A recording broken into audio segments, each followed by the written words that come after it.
bit. Go here. Hopefully everything's working. The sound is working and everything. Just gonna make sure. I hear music.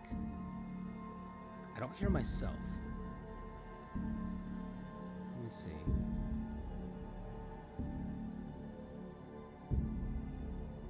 Yeah, I do hear myself. The video looks like it's working.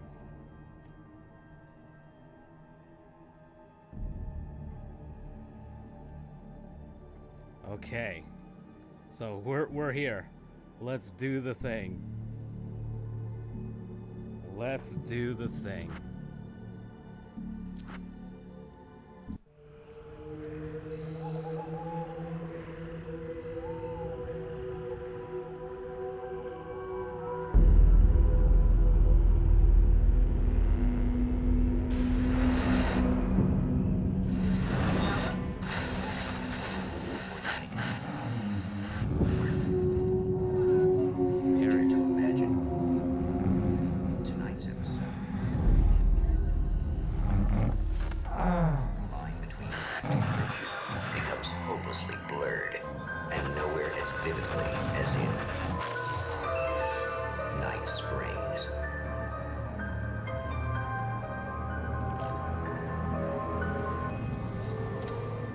The man before you is a champion of light. He is part of a conflict between darkness and light that is both ancient and eternal.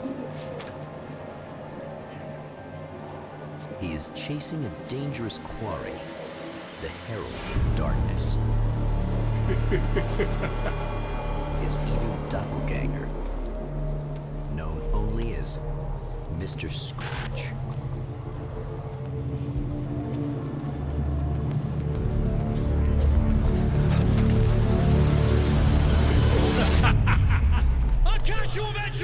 Maybe. But what are you gonna do then? By then, I'll have had my hands on everything you love.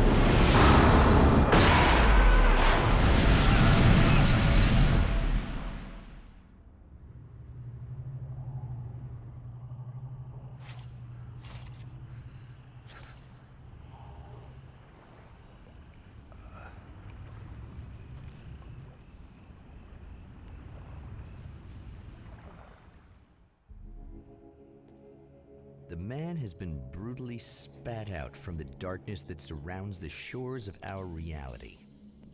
He has come to fight a decisive battle in Night Springs.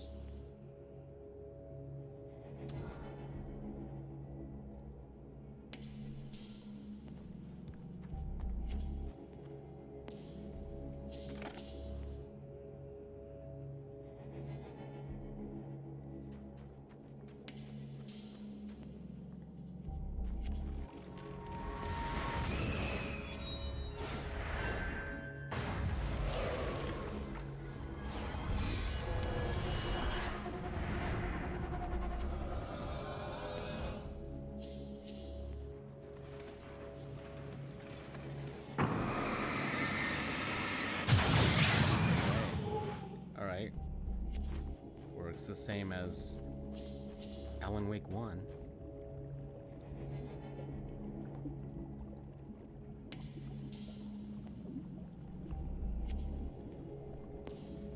What's going on? Oh, it's loading.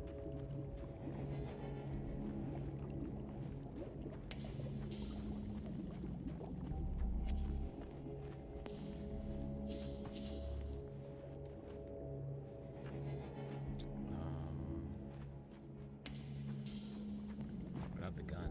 Oh, I see.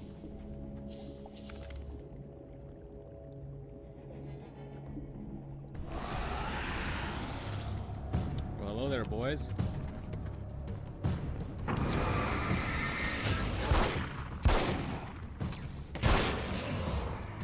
It's gonna be like that again, huh?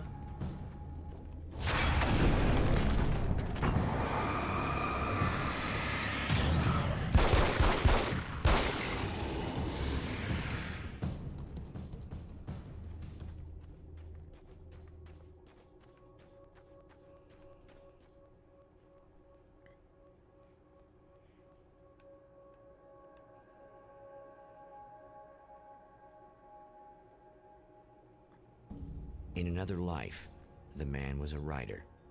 He still practices that art, forging weapons of war out of ideas.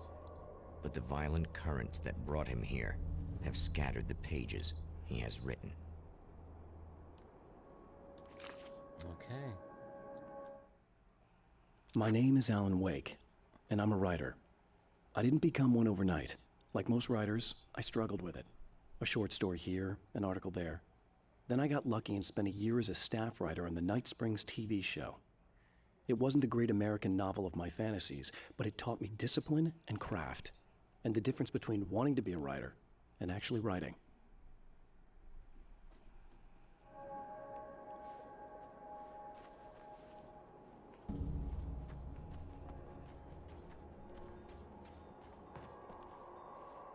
No?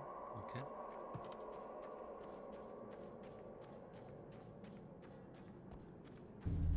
The lights of the motel promise safety.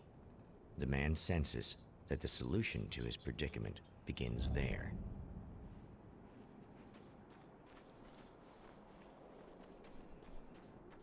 Let's see, hold on.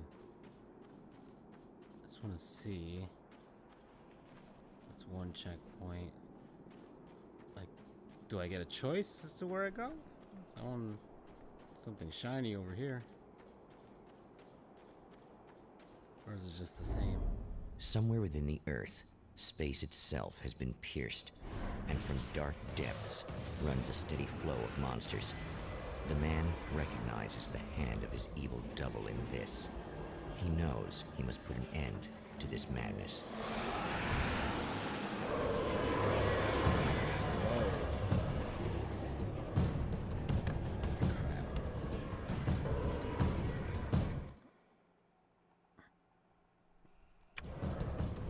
That's a lot of dudes. I can't There we stay go. here now.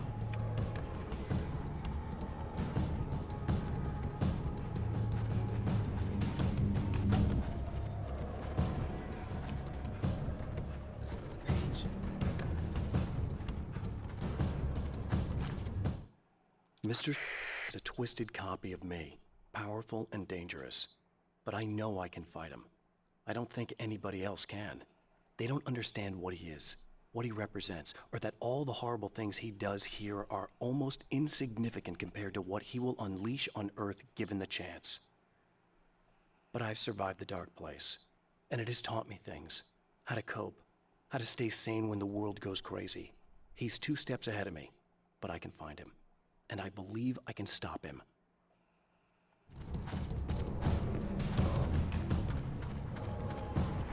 Whoa. Oh, wait.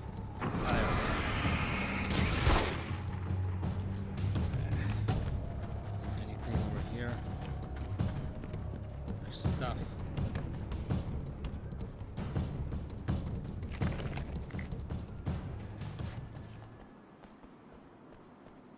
Okay.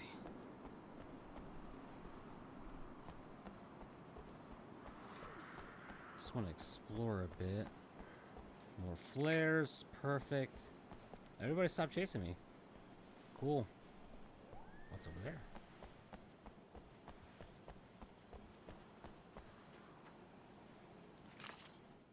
The strands of webbing glistened in the beam of my flashlight, fine, almost ethereal. They were fresh and right in my path. I held my breath and waited, ears straining. Nothing. I moved on, concentrating on the task at hand. Just get what I was looking for, then leave. That's all I keep telling myself. For a moment, I actually thought it might be as simple as that. Then, I heard too many legs skittering across the ground.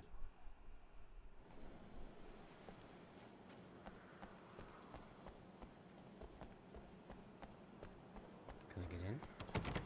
Yeah.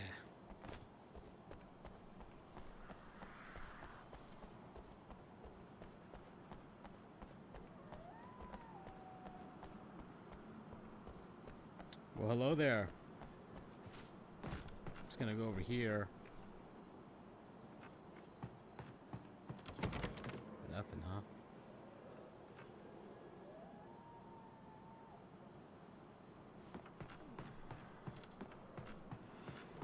see y'all out there.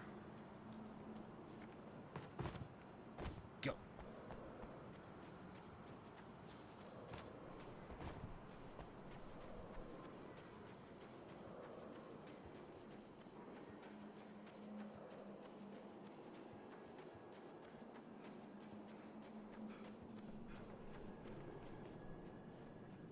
What's over there? Go.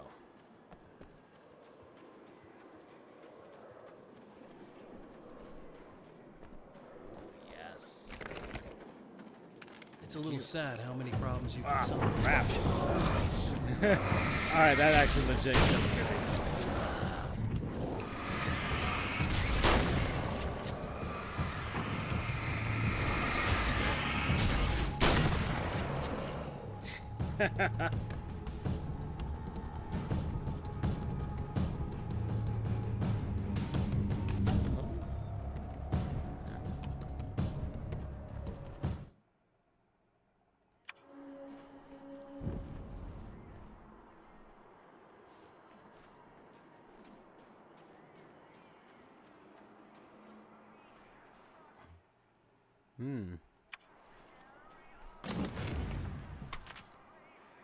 I guess it's about time I went full auto.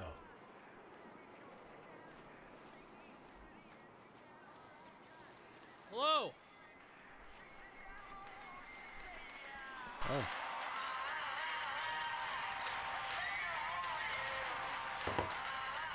Hey, it's you. There.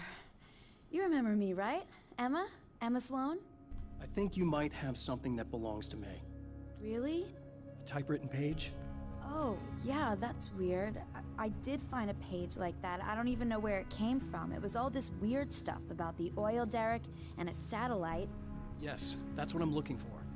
Oh, I don't know how you knew I had it, but I guess it's yours. Listen, what's this all about? There are these really creepy guys hanging around the oil derricks. There's something really weird about them. They're dangerous. I'm gonna deal with them. Try to stay out of their sight, okay? And stay in the light. They hate the light. Just to be clear, you should know that we haven't actually met before. Sure we have, Mr. Wake. Remember you stayed at the motel here. No, the guy you're talking about just looks like me, even if he uses my name. He's behind all this trouble. Oh, I thought, now that you mention it, I guess your aura looks a lot nicer than his, actually. I'm very sensitive to things like that. At the oil derrick, the wheel had been jammed in place and turned until the oil gurgled and flowed thick and flammable. The warning lights were blinking in a fast rhythm, bright and steady, powered by the battery. The Kasabian CD was playing in the boombox, all distorted guitars and intense beat. High above, some piece of orbital junk or another collided with the satellite, knocking it radically off course. Trailing debris, it screamed down from the skies at an impossibly steep angle. All that high-tech engineering reduced to nothing more than a bullet that would destroy whatever it hit.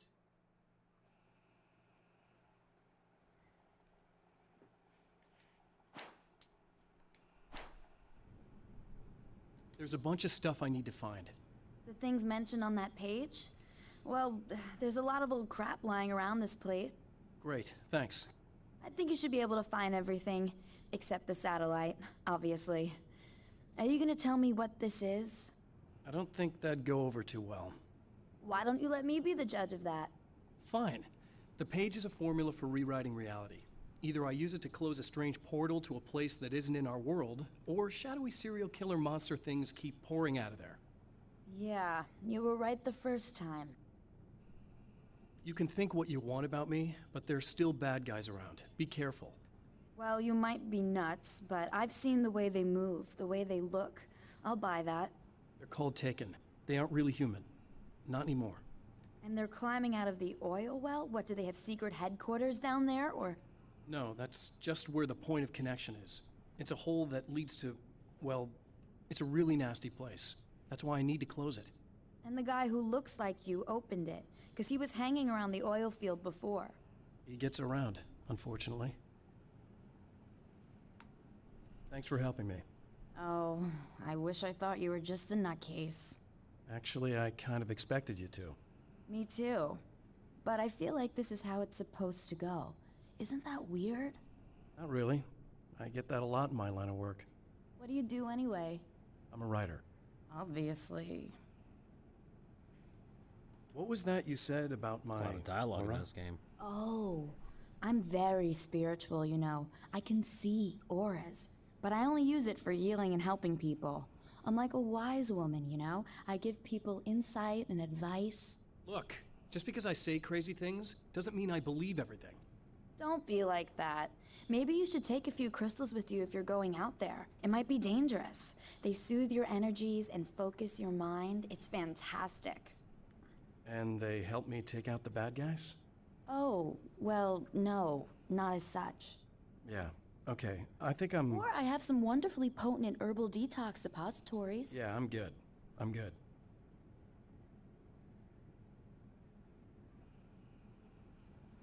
Okay. A nail gun? Oh, like in the... Ah, crap, I used this. That's not what I wanted to do.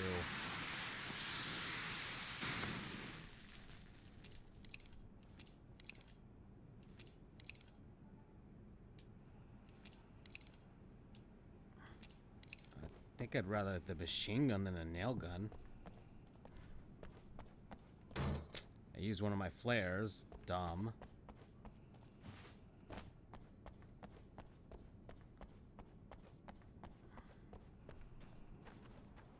The Champion of Light recognizes the page he got from the woman. More stuff here. It is a weapon of his own design, custom engineered to destroy the Dark Portal.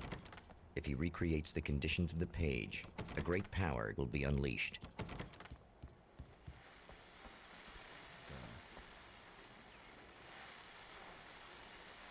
Well, here you are, about to enjoy another cool Arizona night with me, Eddie Rodman, the host with the boast. Hey, any of you guys remember Old Gods of Asgard? Man, I actually saw them twice back in the 70s. I was just a kid then, but my dad worked at this club, and he'd sneak me in to see bands all the time. You know how it is. Talk about an education. Anyway, great band, couple of great albums, solid fan base, and then they kind of dropped off the face of the earth. Well, now, almost 4 decades later, they're making a comeback. And let me tell you, these boys have seen a lot of road. They're some serious rock and roll veterans, because they weren't too young even back in the day. Well, now I've got Odin and Tor Anderson, two of the original Old Gods, in the studio with me, Oh, my along with their goodness. manager, Barry Wheeler. Nice to have you guys here. Barry. Oh, hey, great to be here, Eddie. Yeah, hey. Hello! Now, boys, let me just come out and say this, all right? Spring chickens, you ain't. I mean, you guys, you make the Stones look young. You're only as old as you feel. Who you calling old? Now, your last album was 1978, In the Valley of My Shadow. And then you stopped playing altogether after that. Why? And what made you do a comeback after all this time? Well, it was a sad thing. See, the original bass player for Old Gods, Fat Bob Balder, passed away in... Leukemia! Bob had leukemia, poor bastard. Yeah, after that, we didn't feel like playing no more. Long story short, I ran into these guys up in Washington, and it was obvious to me that they still got it. So I figured, hey, let's make some music, right? And they went for it. Now, Barry, you were a literary agent before this, right? Uh-huh. Yeah, and you were very successful. You represented Alan Wake, I believe, who disappeared under mysterious... Yeah, that's... Hey, I just want to talk about Old Gods tonight. Is that cool? Can we do that? Oh, yeah, sure. Listen, why don't we take a little break, and then later on in the program, we'll hear the new Old God single. Stay tuned, folks. Well, at least Barry landed on his feet. Okay.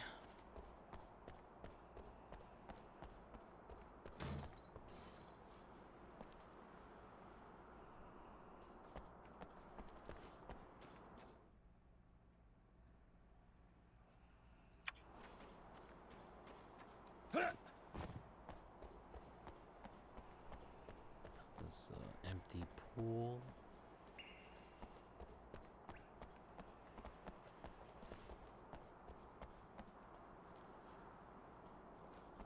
Find the 3 items for rewriting reality. Huh.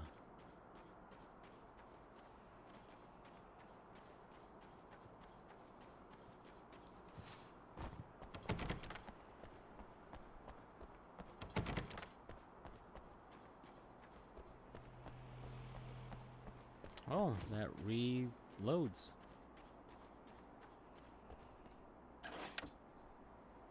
Huh, cool.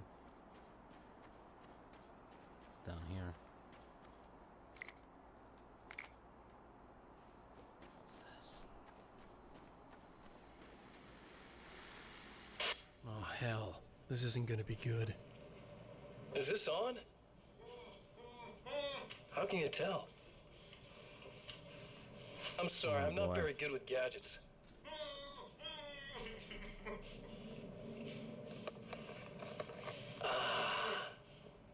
That's more like it.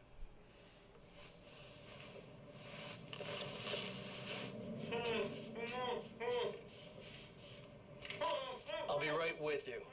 I just gotta do this one thing. Oh, man. I like it quiet.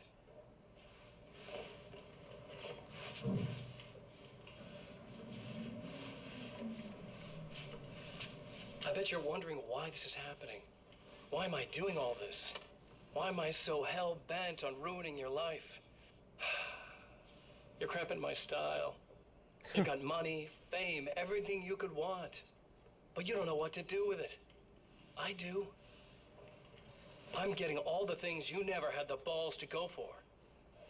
Having more fun, too.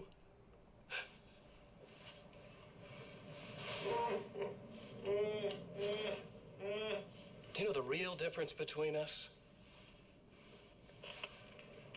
I'm not afraid to be the center of attention.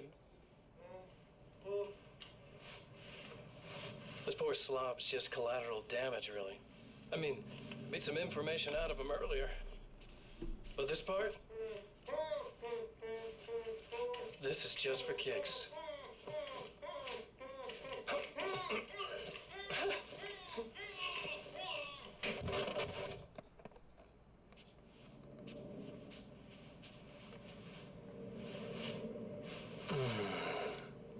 So quiet. Man.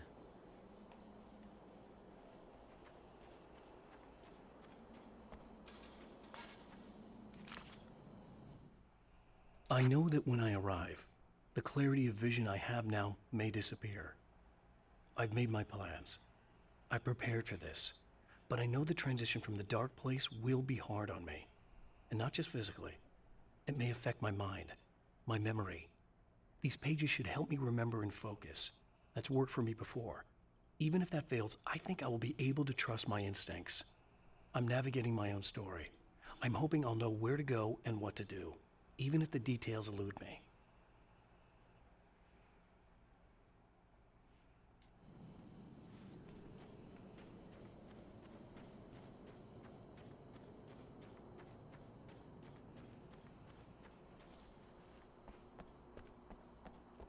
Is there any other thing?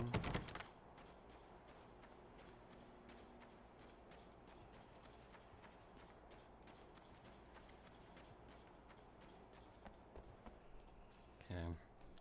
Guess not.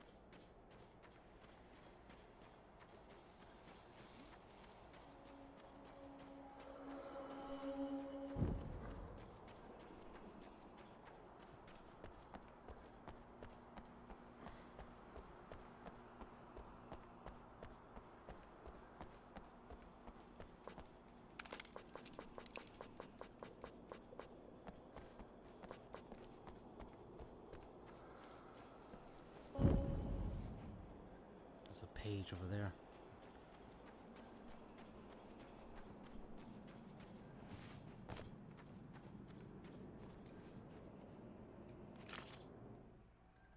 To change reality, you nudge it into the right direction. Your version of it is there, waiting. It wants to come true. All you need to do is help it achieve its potential. The devil is in the details. You change the details of the scene to match those on the page. If you get the details right, if you achieve that critical mass, the shift will come, and the rest of your new reality overrides the existing paradigm. The lie, no matter how outrageous, is now the truth.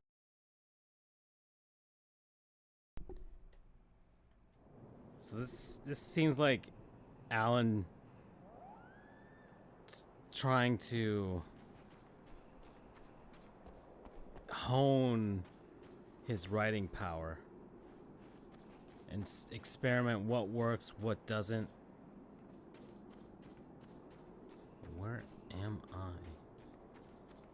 There's nothing here.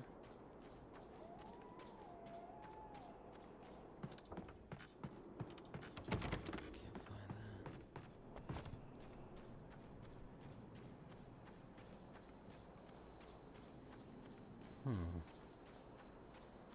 that. There we go. Well, hello there. The enemy tears itself in two to avoid the hated light. It becomes weaker, but more numerous. Such is the arithmetic of horror. Dang.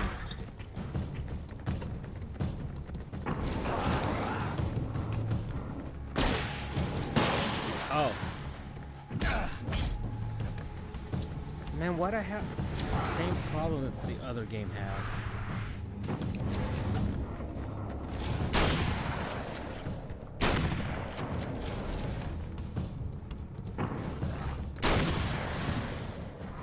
Or it immediately switch your weapon once you grab a different one. So I accidentally used the flare from the flare gun. The reality we take for granted is softer, more adaptable than we think. Under correct conditions, I'll you be can back. reshape it, turn it into almost anything you want. When it happens, almost nobody notices. It's not that we forget, it's that after the change, there's nothing to remember. Only those who have been directly touched by the powers that can shift reality are aware of the changes. Many are driven mad by it. Others can cope. I'm one of those people, and I know how to wield that power to rewrite reality.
just messed up. Okay, I'm back. I'm doing laundry, so well, let's see what's inside here.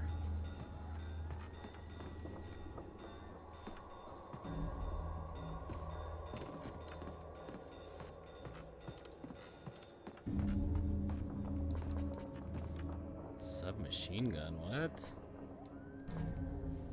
Oh no, I already have that. Doy. Pick up, wait. CD. That's one thing down. Something tells me I'm really gonna need the extra firepower.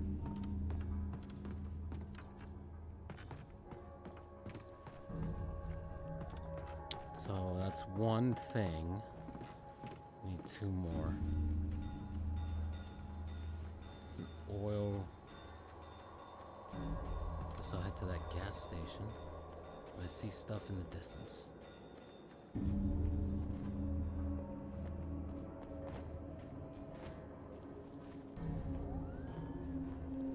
Go.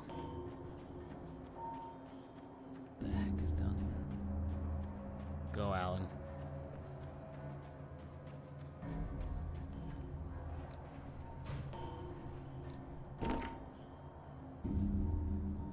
Oh. Really? That's new. I have to collect a certain amount of manuscripts in order to unlock them. Okay. Well, hi there, boys. Let's go.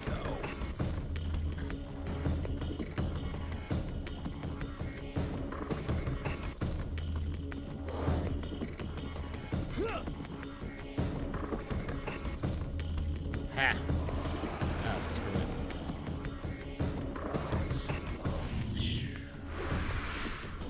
Broke your ankles. Ah, no, you broke mine.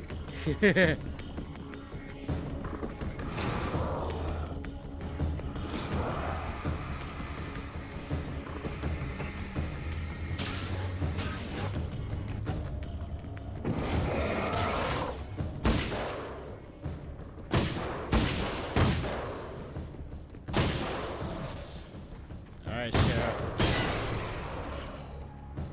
Alright, so we're back here again. So I went that way, across the train tracks over there.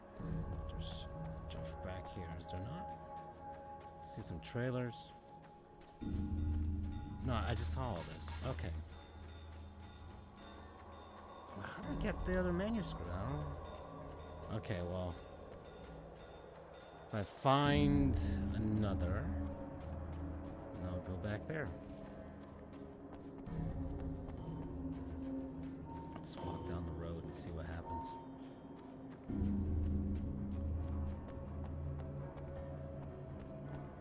I feel like I'm gonna get too far away from stuff. I have no idea where I'm going. Ah, those stars. I see. On the map, the actual radar thing. Should probably use that.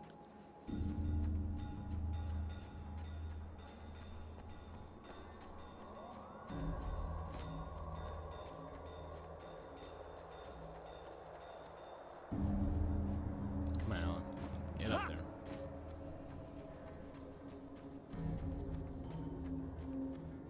So I destroyed those boys over there. Coming from that truck.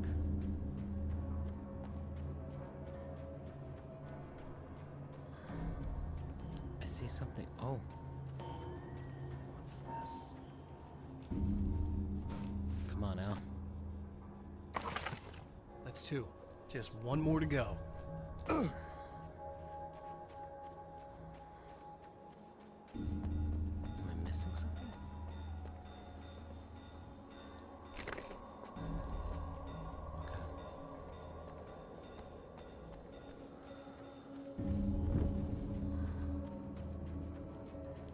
Over there.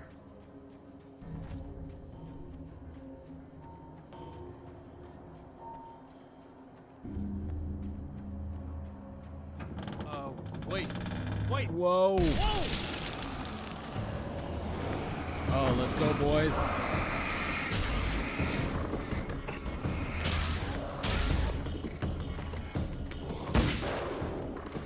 Sheriff! Ah, crap. Get this gun. Get this gun. There we go.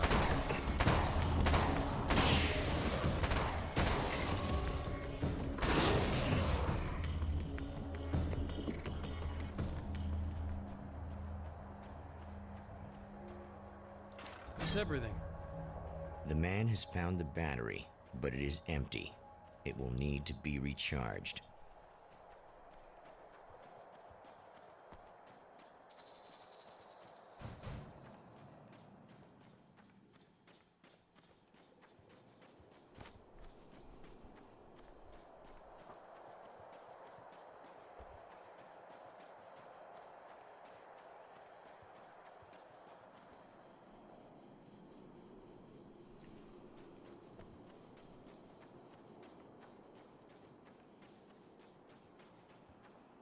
Okay, Al.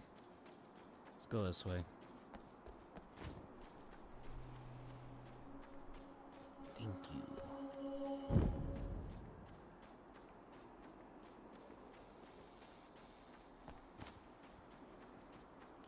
Oh, she's still there. I need this battery charged. No problem. Here you go. Thanks. Listen, I don't know what's gonna happen exactly when I do this. My memory's a little hazy. I don't even know what that means. All I'm saying is you don't want to come anywhere near the oil field, all right?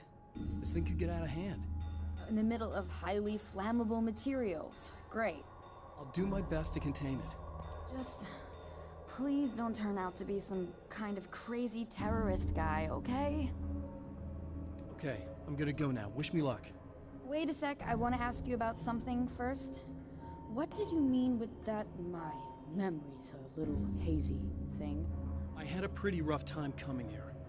It was like being caught in a tsunami. I blacked out for a while.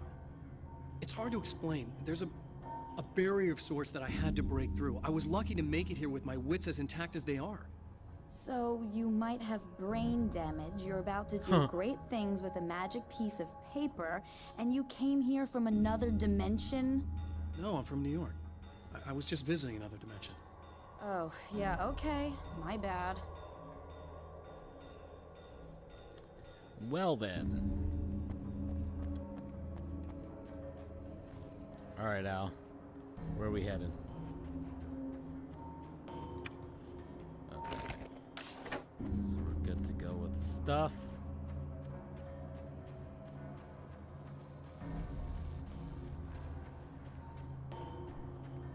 Health. And a C. It's about to get saucy over there.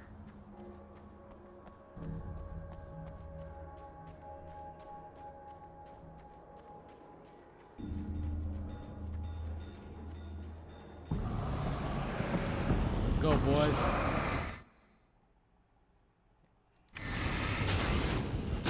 Ah. Tricked me.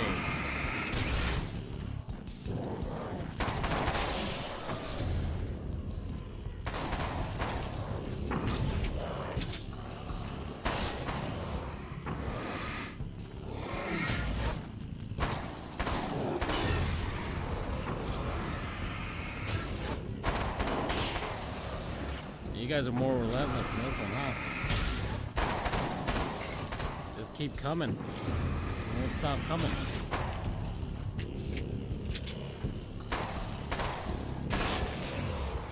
Alright, that should be enough.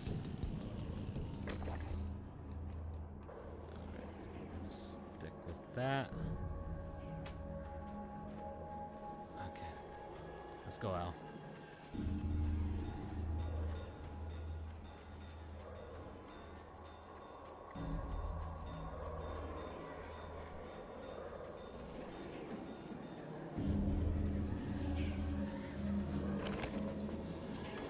Go.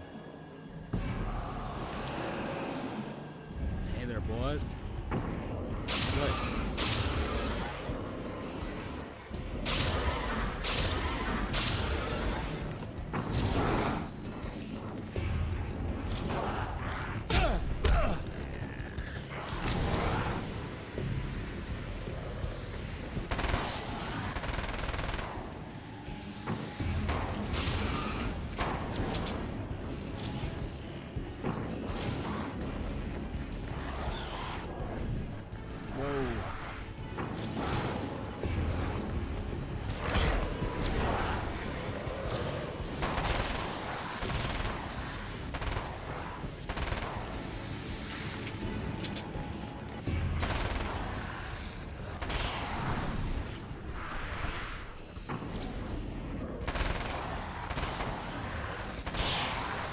There we go. Man.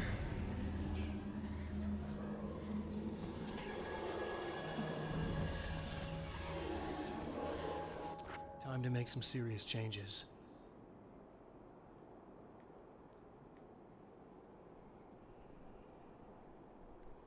The wheel was in place, the oil was flowing, the battery was attached, the lights were blinking, the CD was playing in the boombox.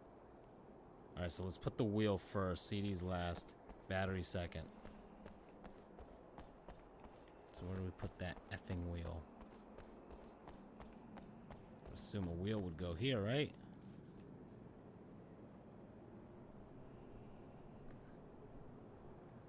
Okay. And then a battery.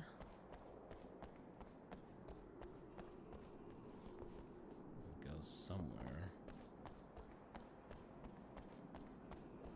Where would a battery go? Over here?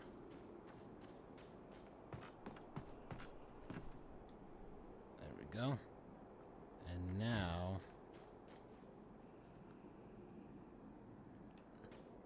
the oil was flowing, huh? So can I flow the oil?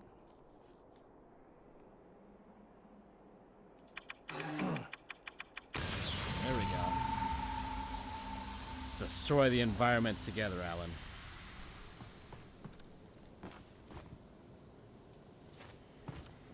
Get up there, Al. Let's go. And let's play some music.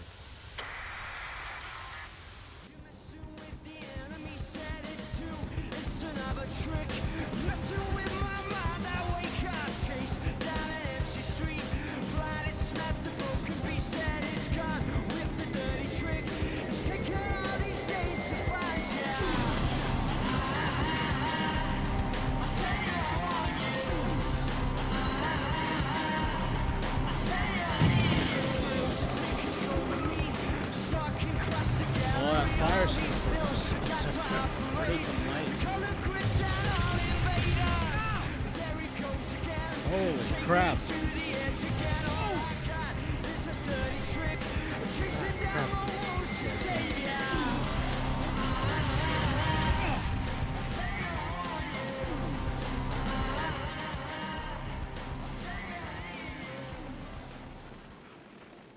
Oh.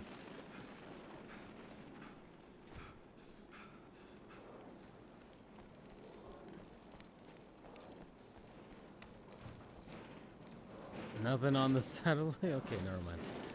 Let's go back to girl. Hello there, boys. I'm here! Just keep your head down!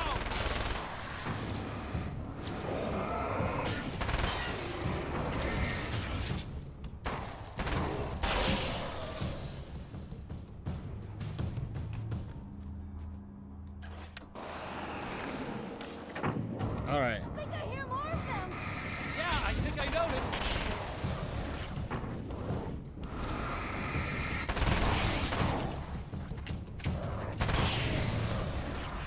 What's up, big boy?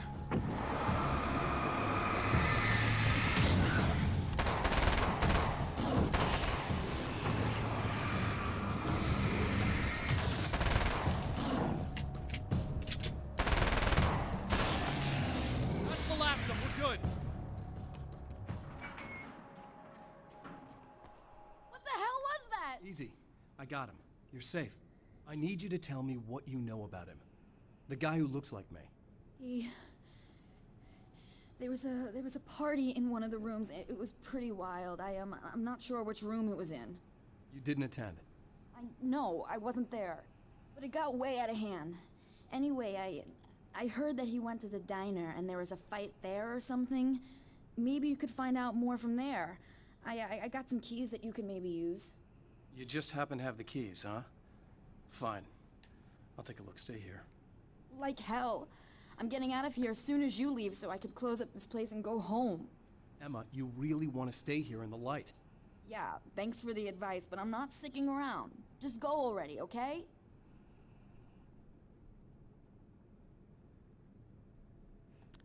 Are you okay? I guess. Thanks for the help.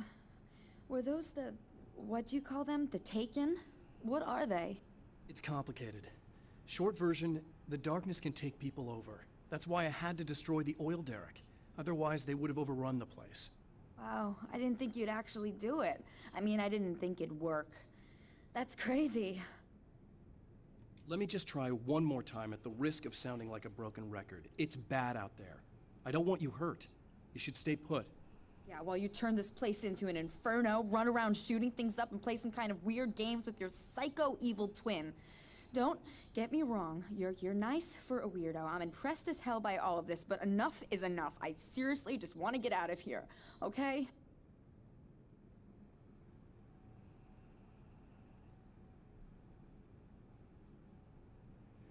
Okay. Diner.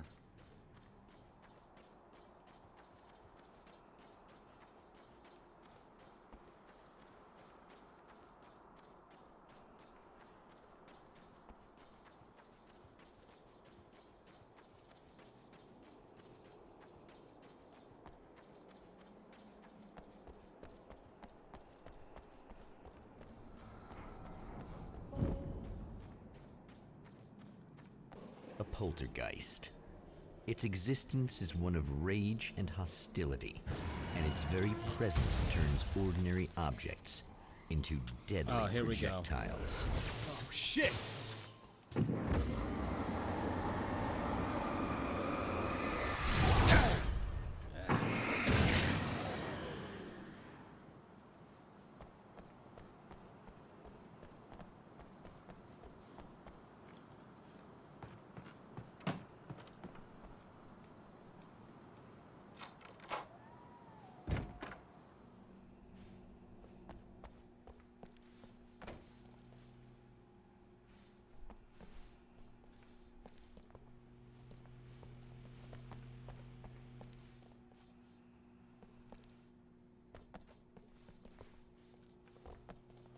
Nothing.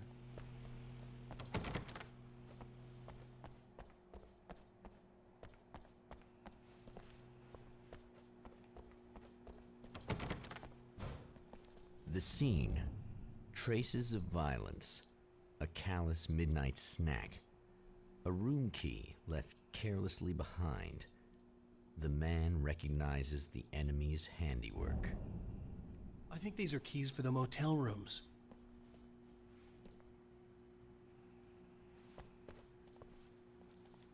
Satellite and now this? That place might be involved.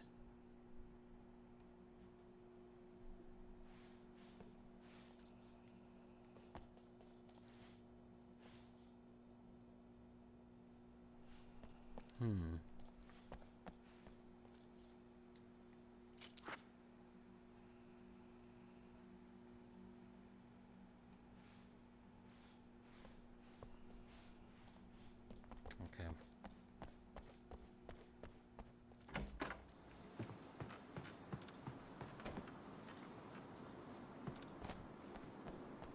Go Al. Emma Sloan was a believer in a great many things, most of which were entirely fallacious.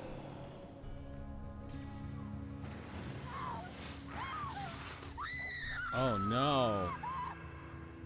Emma took her. Sloan, an innocent victim of his dark half. More collateral damage in the ongoing war. Damned by forces beyond her control, as much as by her own actions.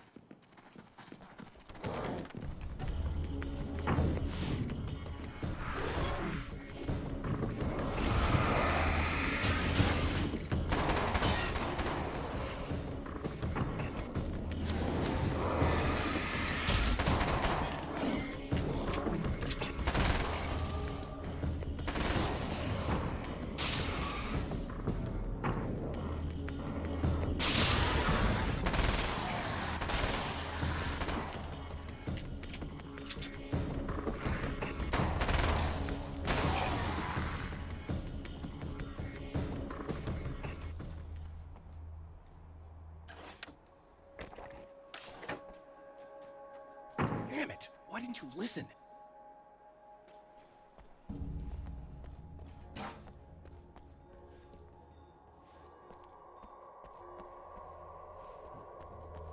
Why'd my flashlight go out?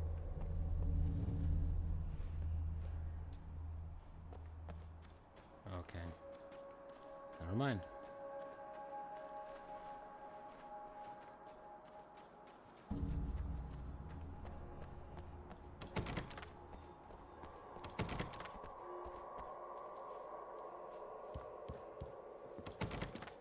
No. Here we go. Ooh. And I will be back. My own face peered back at me from the TV screen. For a moment, I struggled with the sensation of déjà vu.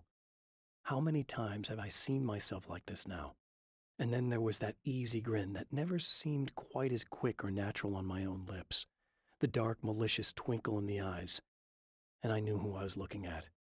As he pulled back and revealed the room behind him, my throat went dry. There was nothing I could do but watch.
Let's keep going.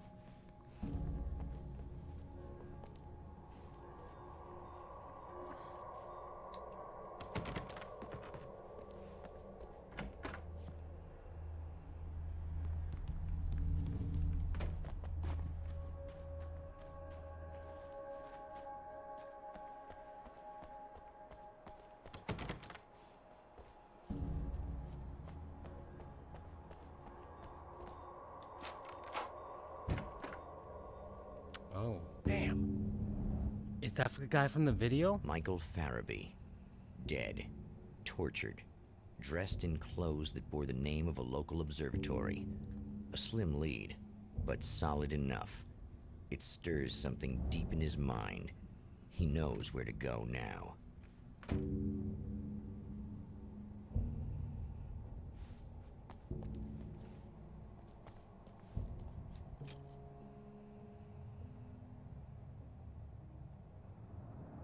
The observatory. Hot on the heels of the Herald of Darkness, the Champion of Light forges on to see the stars.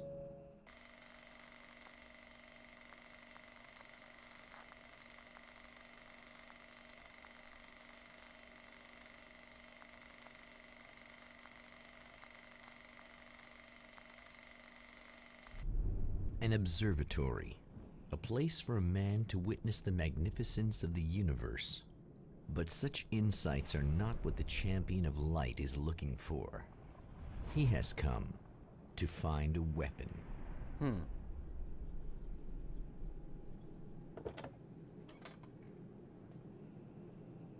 Okay, so the game immediately just shot me over to this area. Instead of doing the whole big rigmarole of running from one place to the other like in Alan Wake.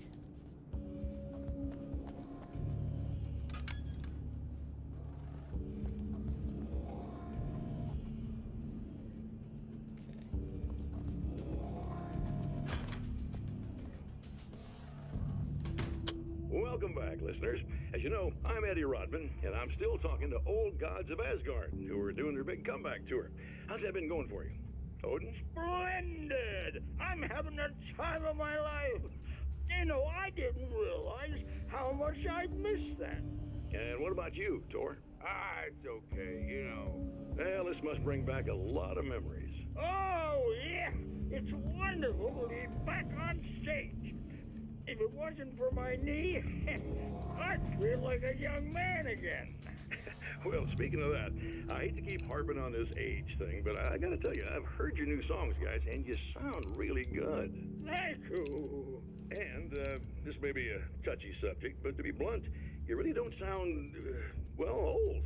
I mean the difference between your speaking voice and your singing voice, it's pretty striking. What the hell are you talking about? You saying it's not us singing on that record? What? What's he talking about? No, I'm not saying that, guys, but I can't help noticing the difference. Son, you're on thin ice. You calling me a liar? Whoa, hey, let me just step in here for a moment, boys. Yeah, Eddie, they do sound different, but believe me, we're not talking Milli Vanilli here. These guys are the real deal. Why don't you come to the gig tomorrow night and see for yourself? Once they get on that stage, boom, things get real. Really? Believe me, they play like they're possessed. It's almost like magic. Look, you see my boys play, you see the old gods for real. These guys project a lot of power. They're not lightweights, you know what I'm saying? All right, Barry, I'll see if I can make it. Now, let's take another quick break here, and after that, we'll play the new Old Gods of Asgard single. Don't you go away.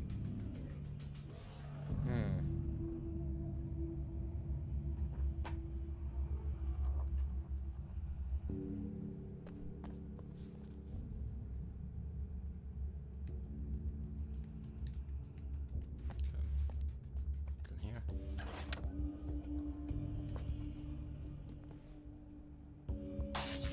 Ah, crap.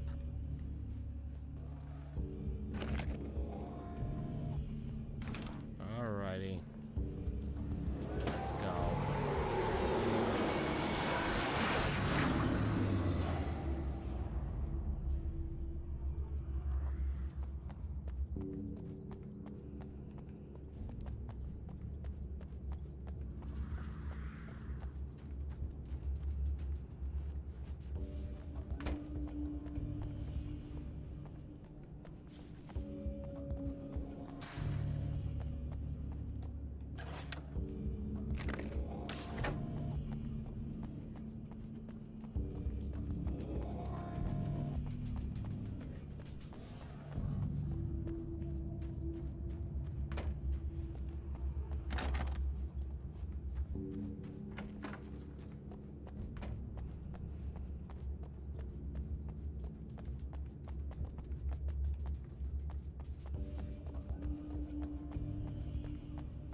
I've carried a flashlight and a gun for so long that I feel naked without either.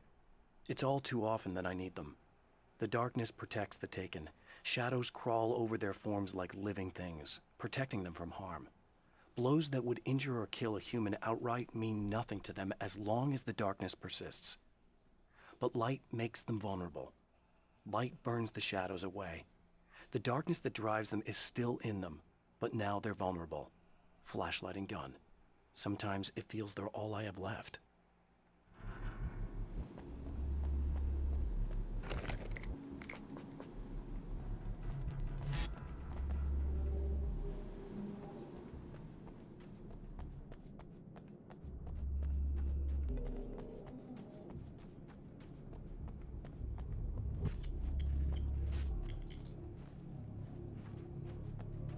Alright. What else is up there? Interesting. I just wanna see if there's anything.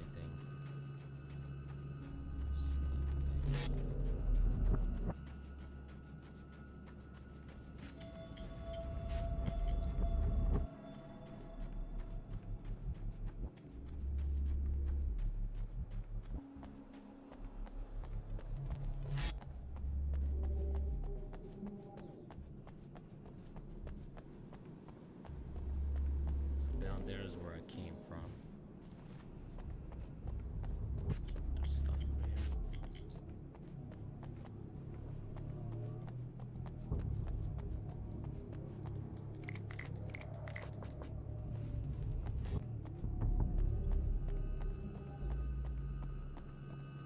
Yeah, I just want to stock up before I keep moving on.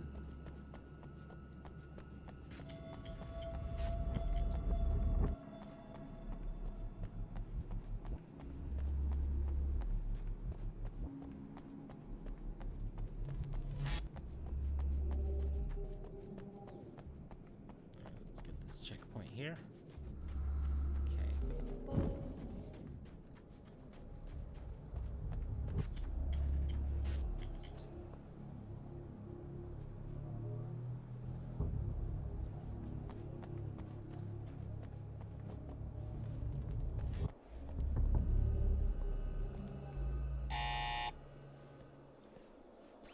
Hello?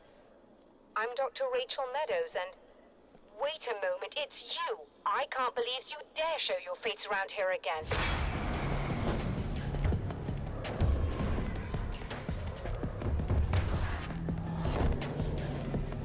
These boys come fast, huh?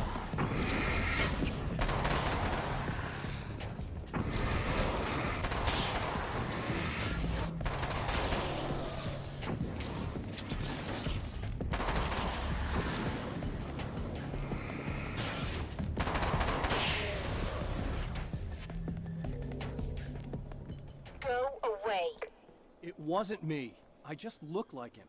Are you serious? That's what you're going with? Please! I'm trying to stop him. You saw those shadow things trying to kill me, right? I bet he got along with them just fine. Yes. Yes, he did. All right. Come on in. Thank you. Plenty of light here.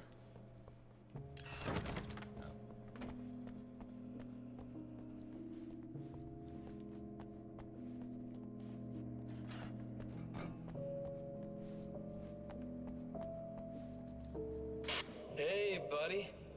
I figured I'd take a moment to talk to you. There's a party next door. I'm feeling pretty good right now. A little beer, a little fun, you know? It's nice.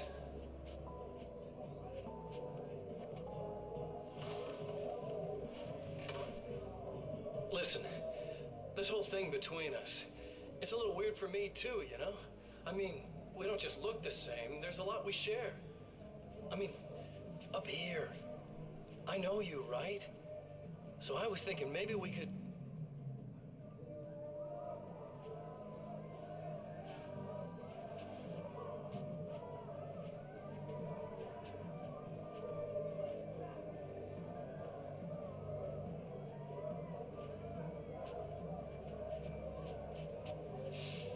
these guys are getting out of control. Look, I feel like we're both victims of circumstance here. And maybe we could make some kind of effort to...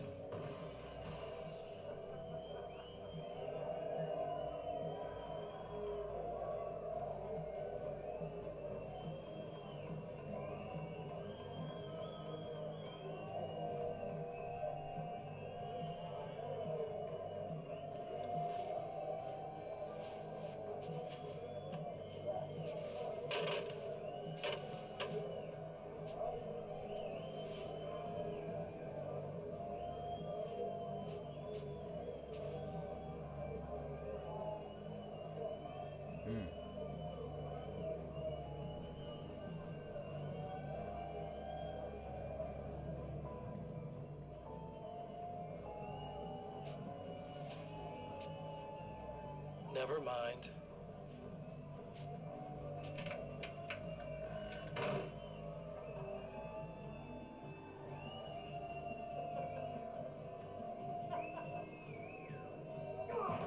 Oh my.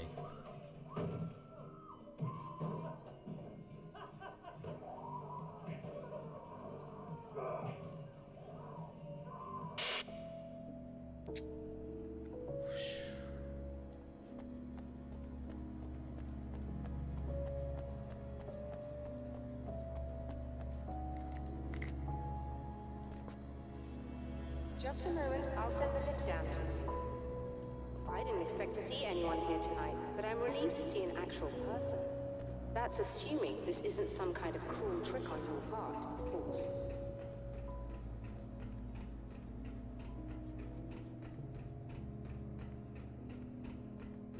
Nothing down here, right?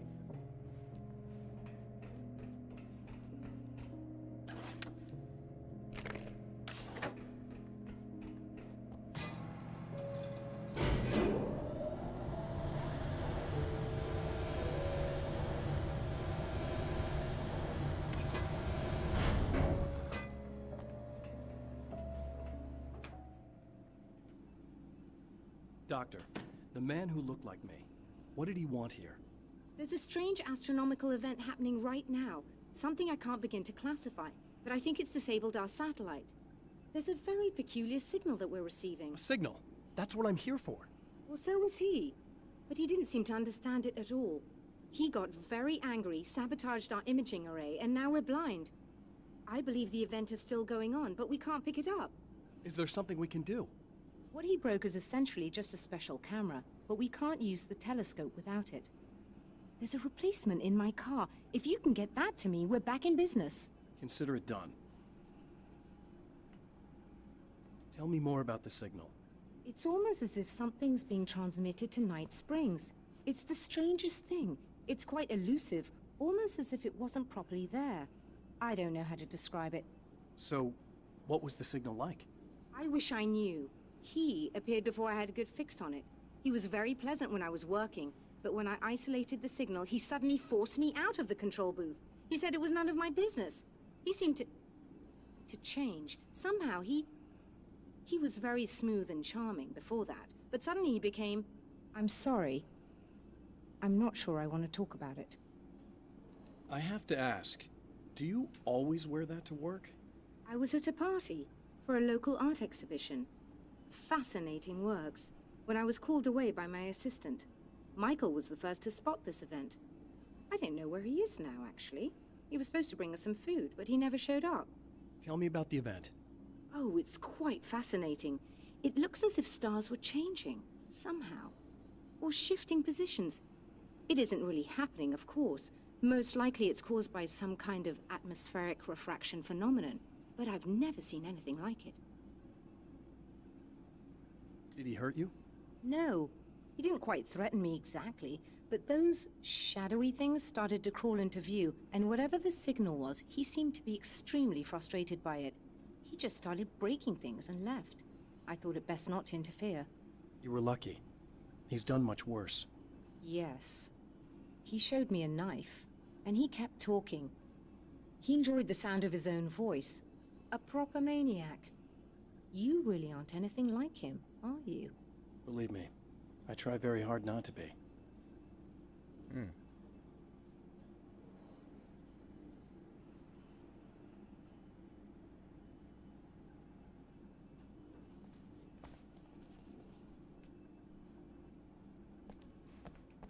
Nothing else here.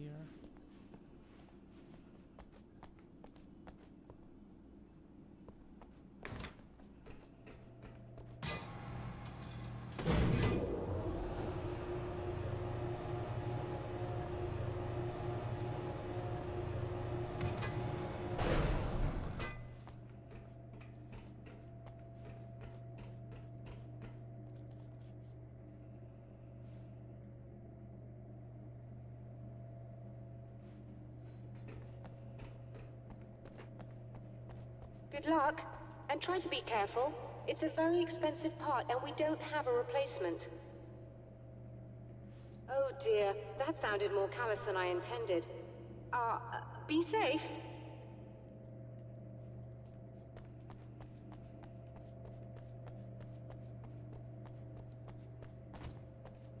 It's in her car, she said, huh?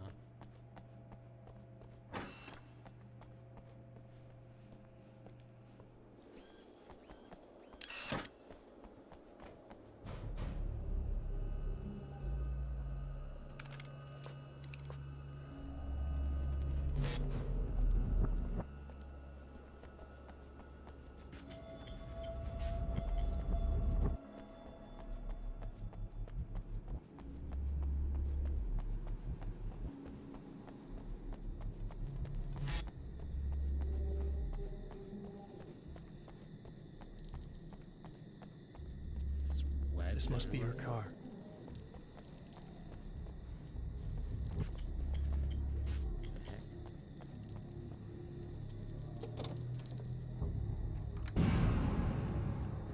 Ugh. Spiders.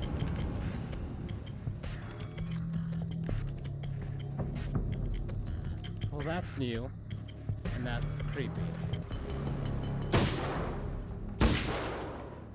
Instead of crows, we get spiders.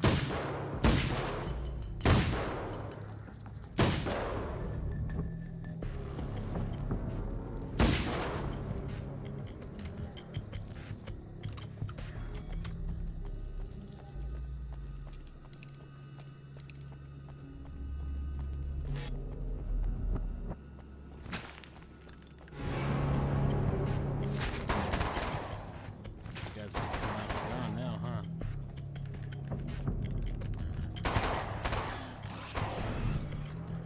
Whoa.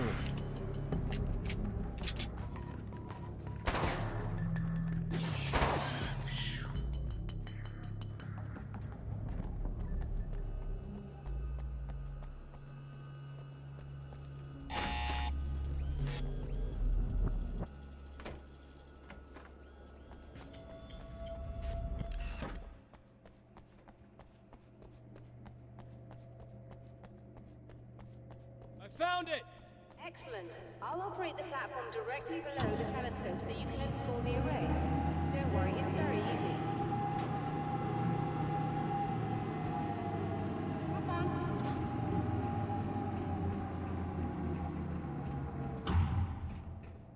Oh. So how it is?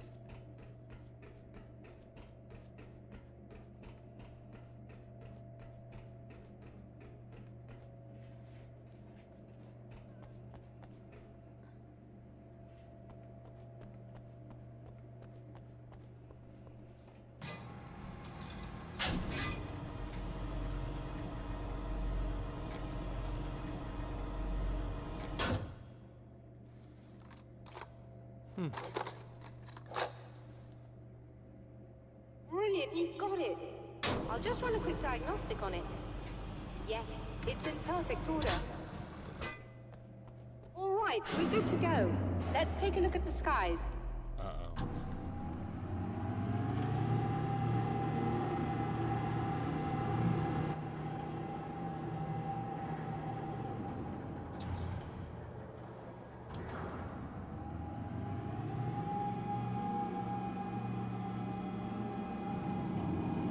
Oh, sorry, we're overheating.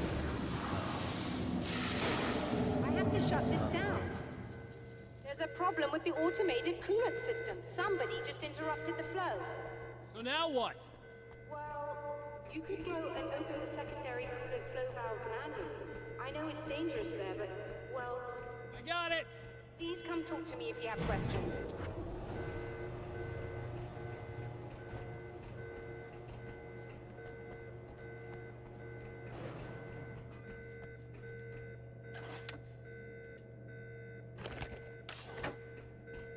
Release the coolant valves.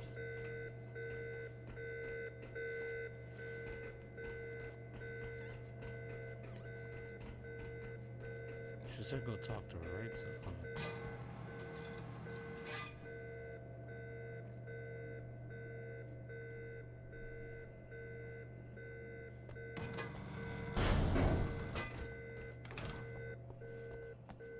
Is there something I should know about this coolant thing? Oh no, it's quite straightforward. The telescope is very heavy, and moving it generates a lot of heat. So do all of the electronics. Overheating could cause damage, so it shuts down automatically if the coolant fluid isn't flowing. And hot electronics generate instrument noise, which we want to eliminate as much as possible. What is this coolant anyway? Is it dangerous? We use liquid nitrogen. It's quite safe. If I can make it to the valves in one piece. Yes, there is that. Good luck.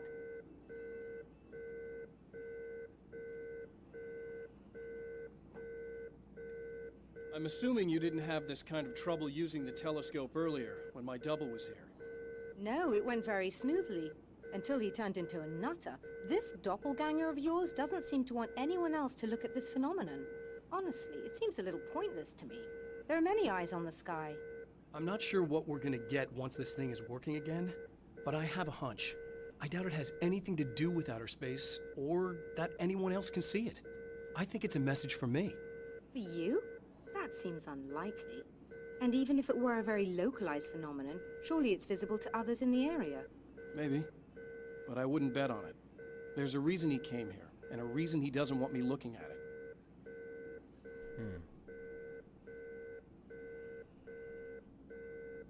okay.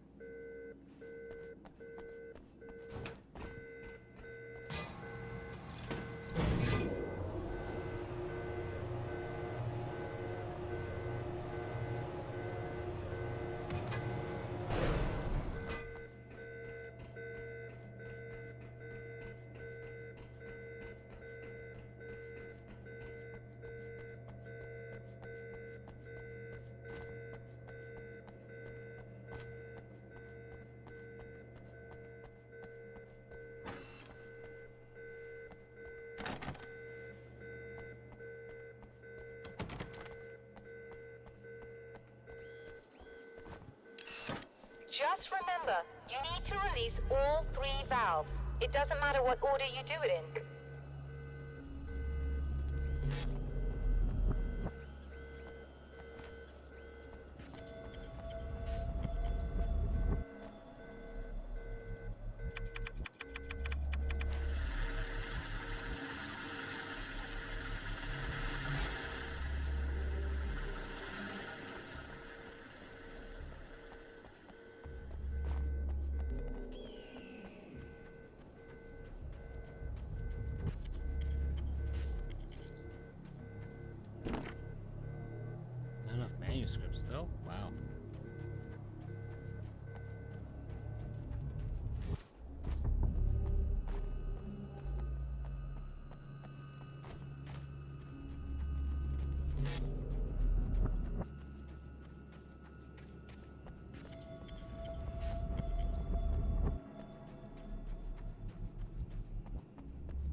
It destroyed itself. Get wrecked.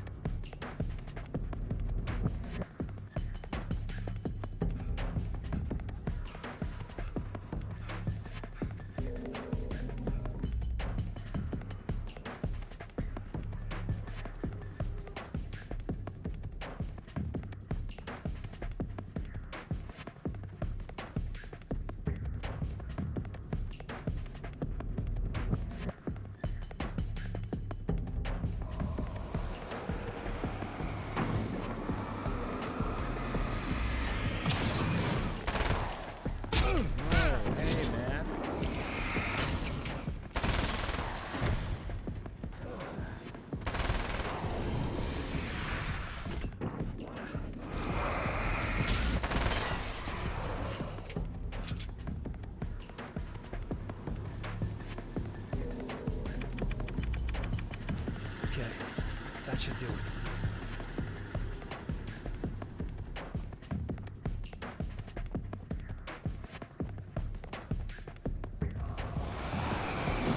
Oh, you mother.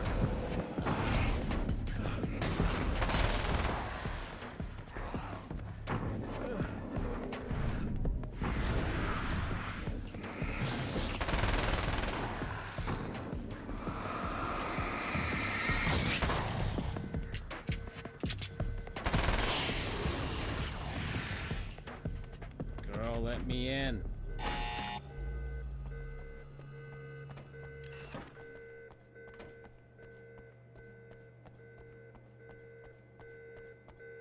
Can't this light help me?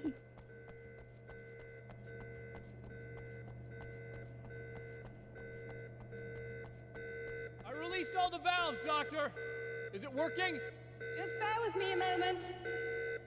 Yes, I believe you've got it sorted. It's working again. Nicely done. That sounds like trouble. I don't think they're happy with our success.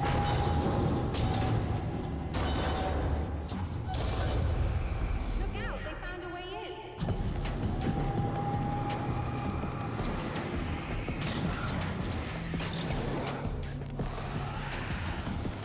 Oh, boys.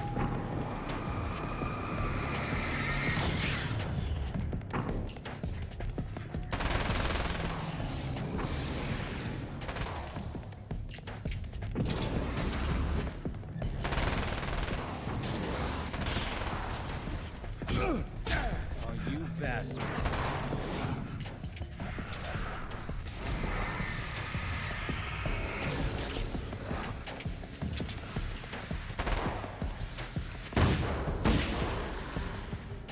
Hold on a little longer. I've almost got it isolated.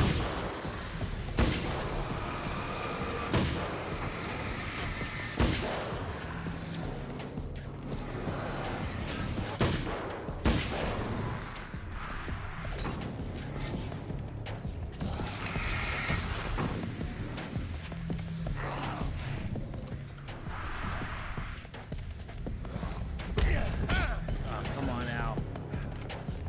Reload your weapon, my dude.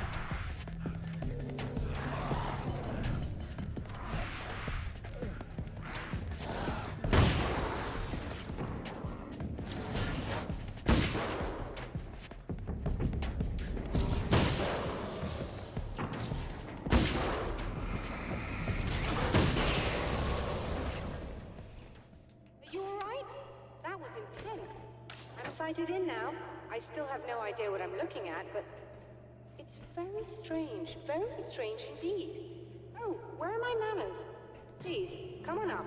I'm sorry, I was distracted.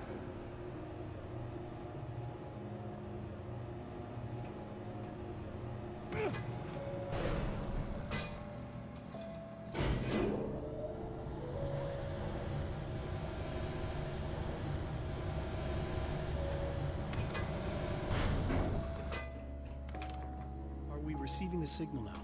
Oh, yes, it's coming in loud and clear. It's amazing. I'm not sure what it is yet, let alone where it's coming from, but it's interacting with our system somehow, like it was intended for us. But I don't understand how that could be. Maybe that's just how the story goes. What? Never mind. Is there a way I can hear it? or however this is supposed to work. I think the signal is incomplete somehow, but you should be getting a printout of it now. What do you mean it's incomplete? It's almost as if we're only getting a fragment of it. I need the whole thing. This is important. I'm sure it is, but this is all we're getting. Did the man who looks like me get the whole thing? He locked me out of the booth, so I have no way of knowing. But I can tell you that he didn't really seem to understand it. So, what's in the sky? It doesn't make any sense. The stars are just... they're wrong. I thought I'd be able to see something, but it's like I'm looking at a sky that's just... it's not the right sky. But that's impossible. I consider myself a rational man, Doctor. But this isn't a thing you can measure or explain. I've seen impossible things that have taught me just to roll with some punches. It's either that, or go insane. I find it disturbing that you sound like you're speaking from ample experience.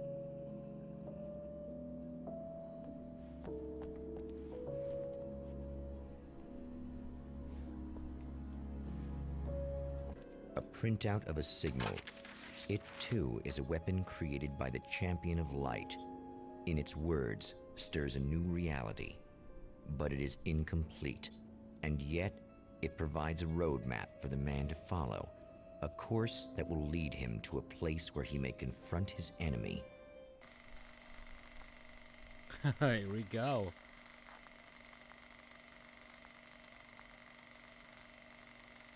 We headed back to the motel? Oh. The drive-in. Once the site of lurid celluloid fantasies, it's now the site of an art exhibition. And yet, it's the search for closure rather than culture that brings the Champion of Light here.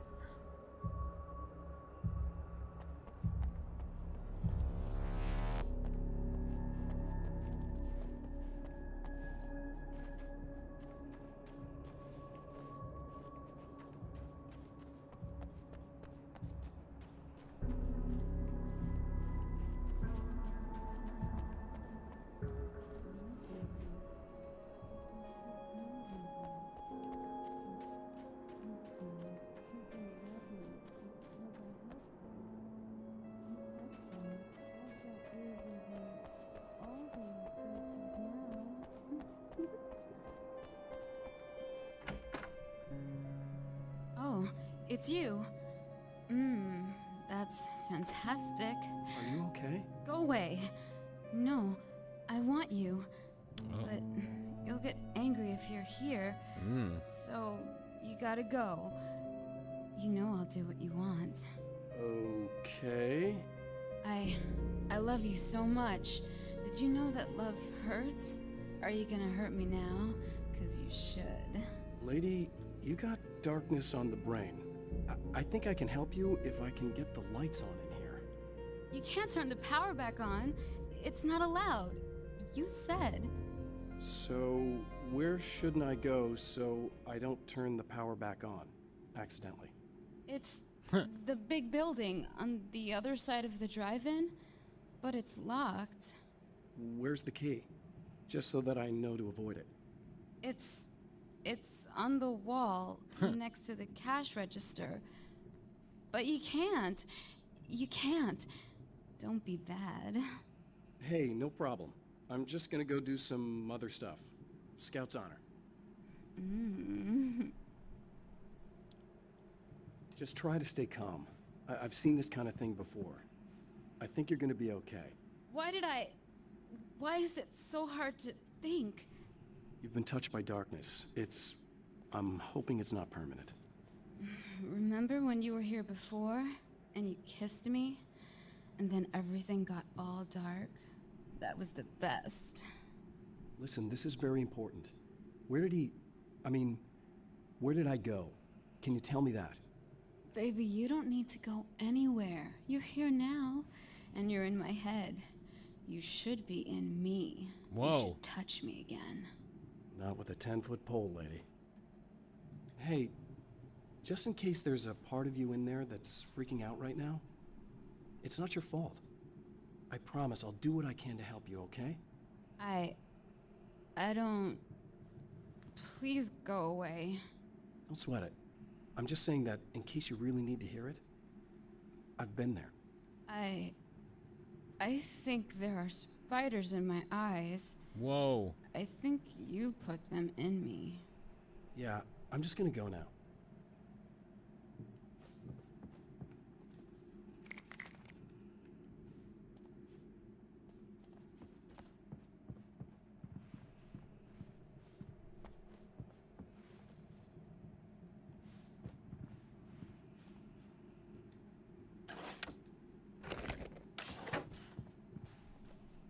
And we're back with Old Gods of Asgard and their manager, Barry Wheeler. Guys, you're on your comeback tour, and you're playing a lot of your classic material, but you've also got a new single out, right? How'd that come about? Was it hard to go back into the studio after such a long time? Are you kidding me? They were chomping at the bit. They were just itching to stretch those creative muscles. Now, it had been a while because, you know, they spent a lot of time in, Retirement. We were retired. We were? Yeah. No. We were at the lodge, and We escaped. We were at the retirement, retirement thing. Yeah. So, you know, really, once we got in the studio, things started happening. Now, the music has changed a little bit, and the boys were a little rusty, so it took us a while to find the right gear. But hey, once we got going, whew, boy, they kicked ass. And it's an awesome song. It's called Balance Slays the Demon, and seriously, I think it's their finest work. And hey, I should know, I produced it. Oh, really? I didn't know you were a producer. Well, this was my first time. I mean, they needed a little bit of guidance, you know what I mean? Don't get me wrong, these guys are the best. But it's the 21st century, man. Things just sound a little different these days. So, you know, I kind of stepped in there, helped them make it sound all cool, kind of jazzed it up. That sounds like a challenge. Oh, no, it was really easy, man. I was just, you know, like, hey, give it a little zing, you know? Let's take it to another level so it really rips. You know, let's just throw some really sweet synths in. Like that, you know, just kicked it up a notch, but it's totally Old Gods. Well, listeners, you can judge for yourselves. Here's Old Gods of Asgard, and Balance Slays the Demon. Oh, yeah. Deep in the ocean of darkness, in the mirror of light, Balance becomes a stranger, and in your fantasies, he rides a storm on your peace.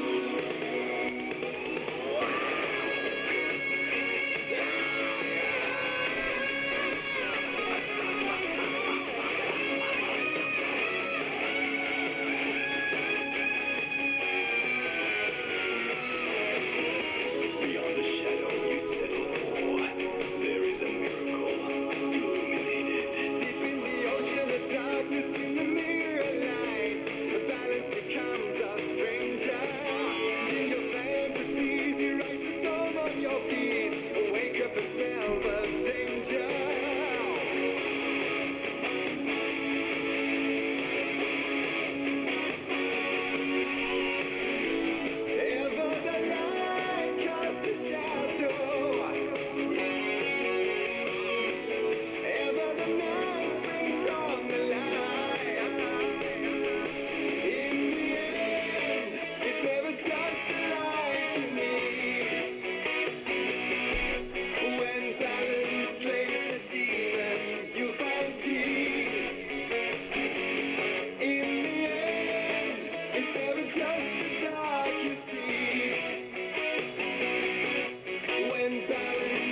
has encountered this before. People whose integrity has been suborned by the insidious touch of the darkness. He has experienced it himself, but merciful light burned away the darkness in his brain.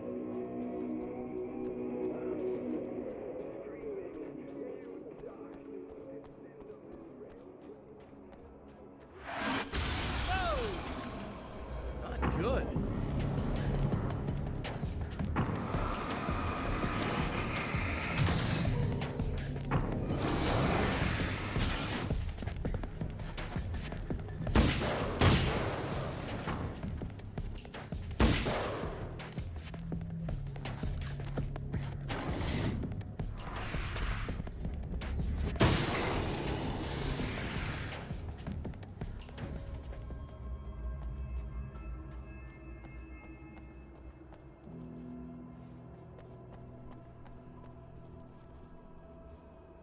Manuscripts, dear lord.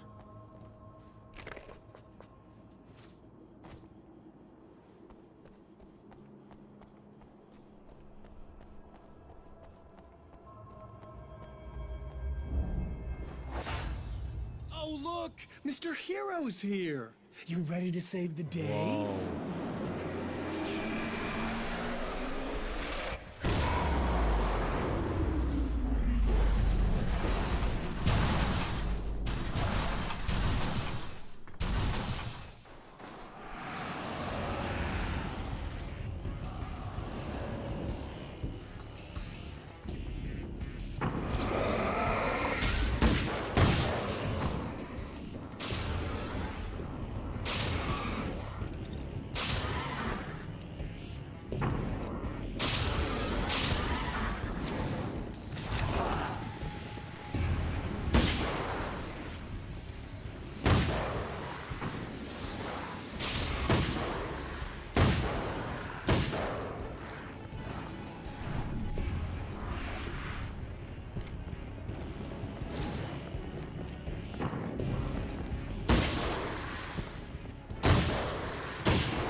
You are gonna shit yourself when you realize what I have done.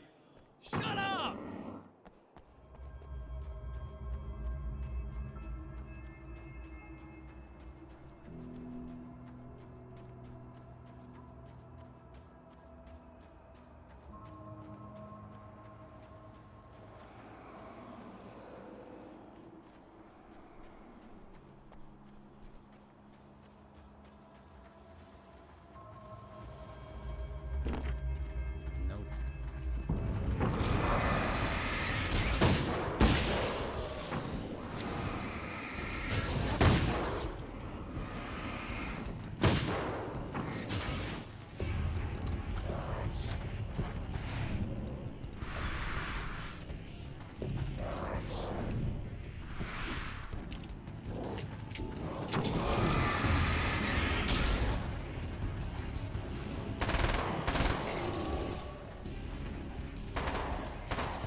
scratchy noises and things like that, static.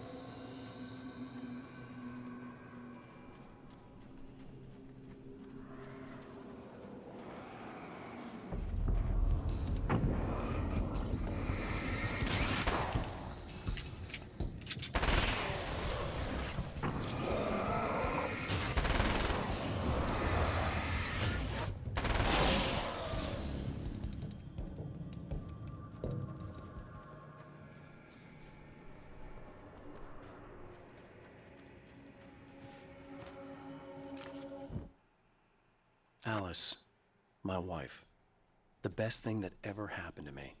She smiles and the darkness lifts. For her, I've tried things I otherwise never would. I've never really minded if it's made me feel like a fool. She's a photographer, and the world she sees through her lenses is unique and beautiful. She has the vision. She sees things others don't and knows how to make them visible to everybody. She did it with me, too. She teased out things I was only vaguely aware of. She always saw me in the best possible light.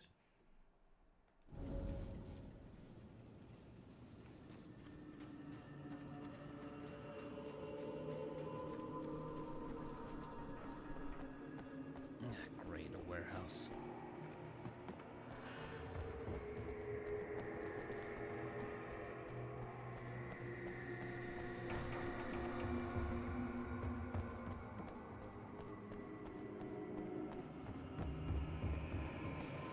Let's go.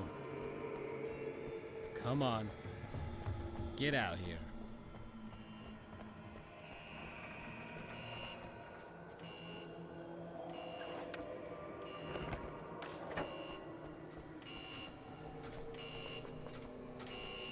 Okay, I should be able to figure this out.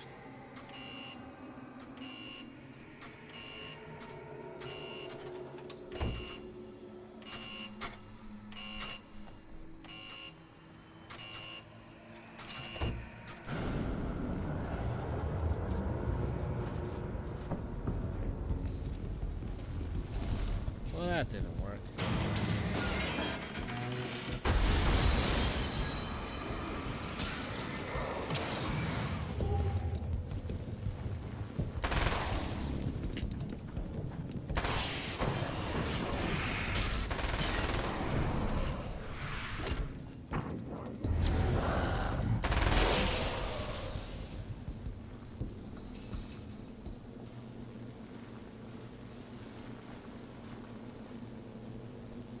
Okay.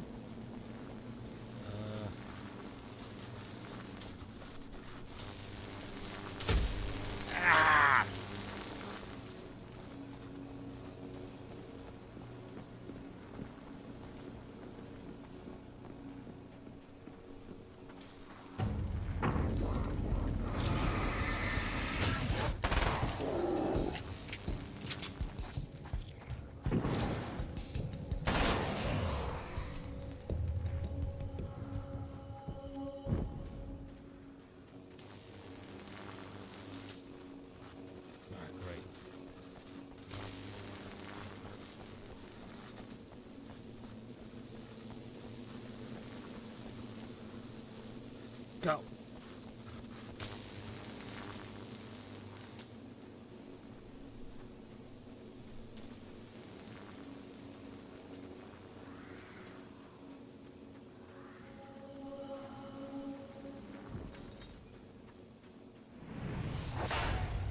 You have no idea how badly you're screwed. It's gonna be a blast to watch you find out. These guys. Don't want to get hit by those. Come on.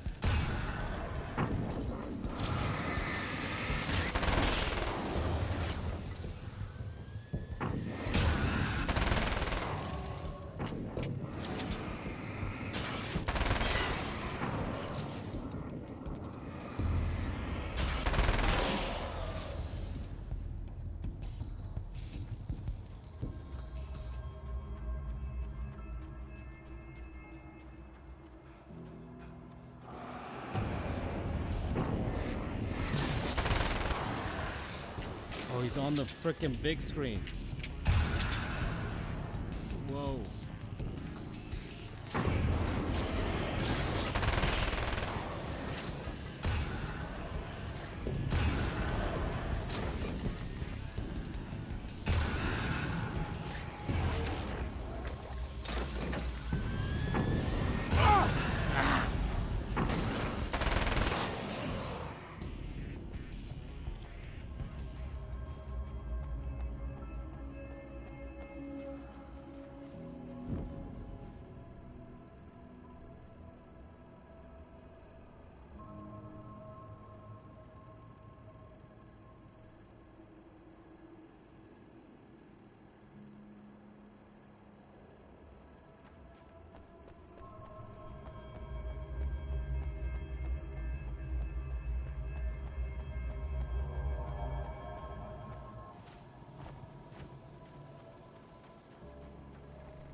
that a... What is that?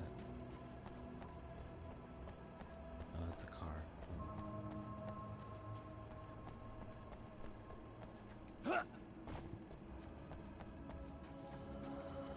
I want to go up there.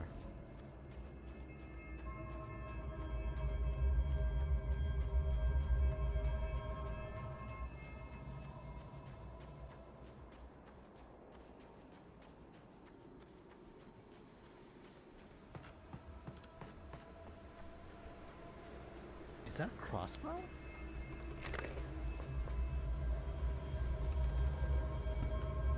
Sure, why not? Nice.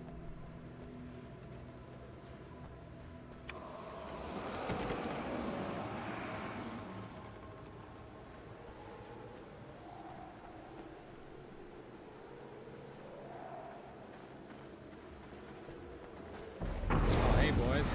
Oh, wait. Cool.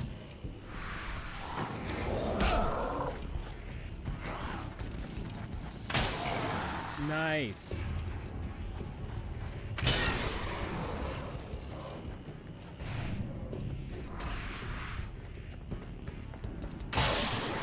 That's pretty slick.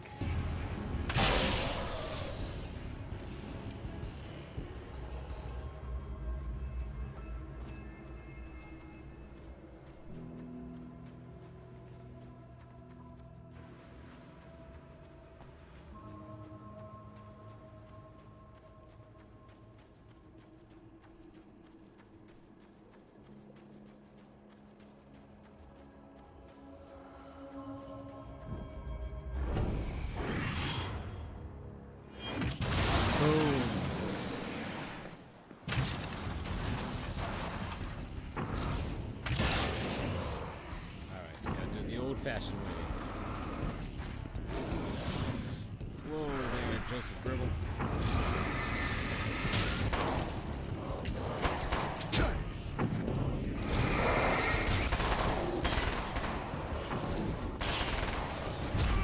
Ah.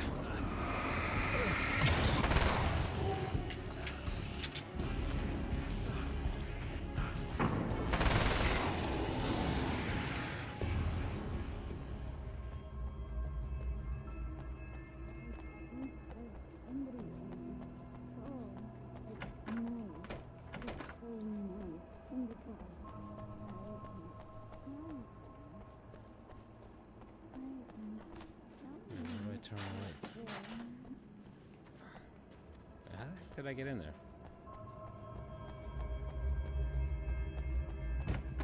There we go. Oh.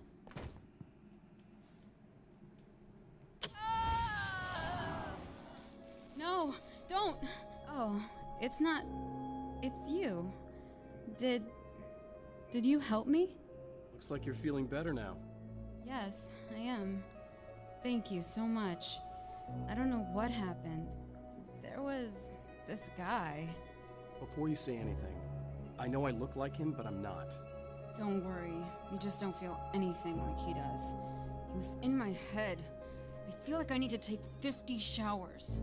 Where is he? That asshole wanted to get into the projector booth. He was talking about fixing things so the sun never comes up. God, it didn't seem that weird when he was saying it. It sounded really good at the time. You weren't yourself. The projector booth. That sounds about right. I need to get in there. I have the access code for the door. Here. Thanks. I'm just glad you showed up now.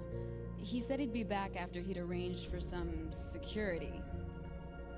Do you feel up to telling me what's going on here? We have an art exhibition here, supposed to open tomorrow. I'm the curator. My name's Serena Valdivia. Alan Wake. Holy shit, it is you. I mean, I've seen you on the big screen. I know your wife. You know Alice? Wait. Big screen. Yeah, we have a film from her here. What the hell happened to you? Getting back to Alice. Oh, God, yeah, sorry. It's quite a coincidence that you're here. She made this short film. I mean, she shot it years ago. You're in it. It's a part of the exhibition. I'm in a film? Yeah, it's like... I mean, it's just footage she shot of you at some point, but she turned it into this thing. It's almost like a memorial of sorts, because, you know, you're supposed to be dead, or something. Uh-huh. How's Alice? Is she alright? She's okay, I guess, all things considered. I know her pretty well. You're really Alan? I can't believe you're here. Nobody knows what happened to you. But there are people who say they've seen you. That wasn't me. He just looks the same. Like, you know. Yeah, but that guy's a lot more slimy. The thought of him makes me... I hate him, but there's something about him, this... God, he's so creepy. Anyway, you're not like him. At all. I hope you can stop him.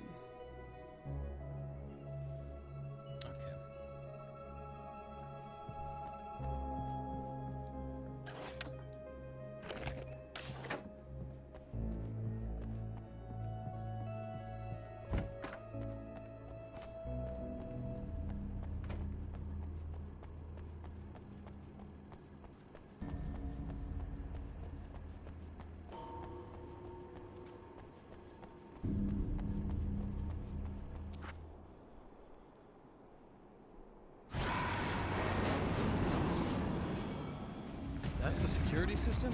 I guess it was too much to hope for an alarm.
There we go.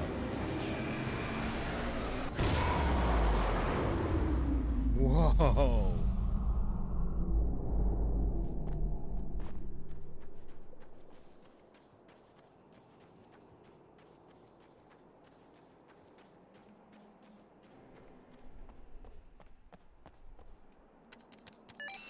The Champion of Light can feel the fragment of the signal in his pocket.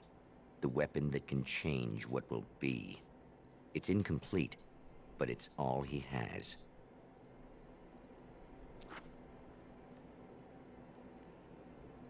It was late at night. The summer was almost over.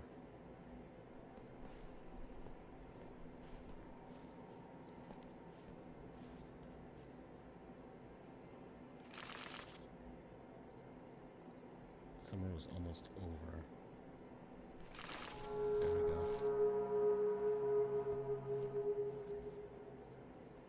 Late at night, so there's gotta be a clock somewhere.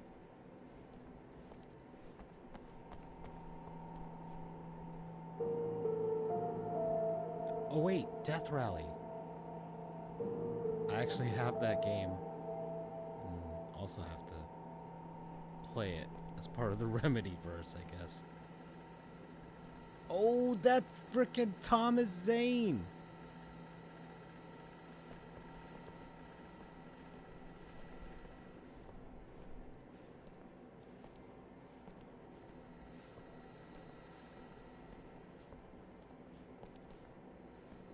Where's that good clock?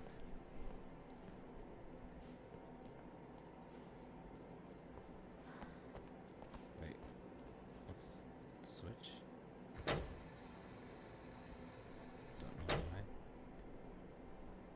was late at night. The summer was almost over.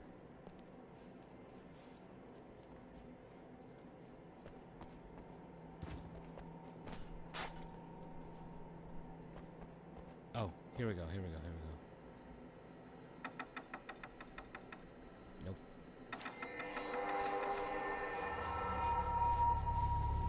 Uh-oh. No balls. Oh, hell, this isn't going right.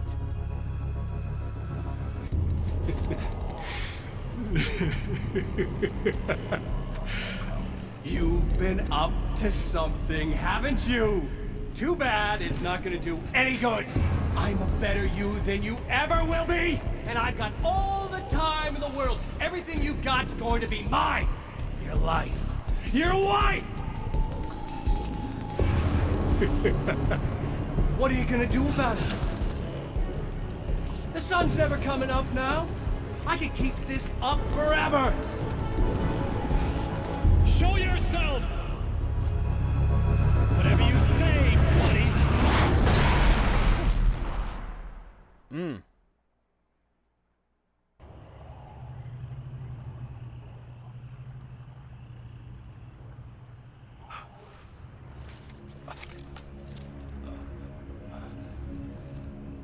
The rush of darkness is unstoppable. Time itself twists and tears, sweeping the champion of light back with its dark currents.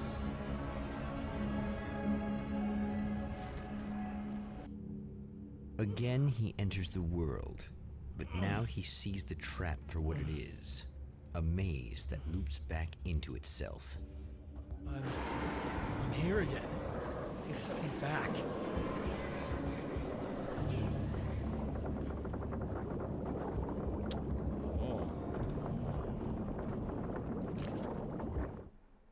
In Bright Falls, I was constantly under attack by birds that were more shadow than flesh and feathers. But this is an evolution. Some of the Taken were actually capable of turning into a flock of birds to escape my attacks and turning back into human form to make surprise attacks.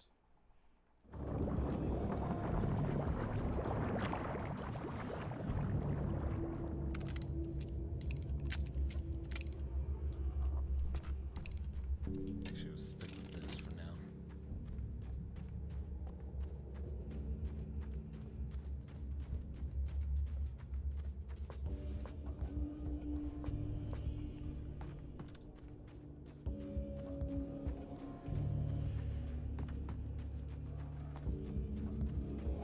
Spiders. Here we go.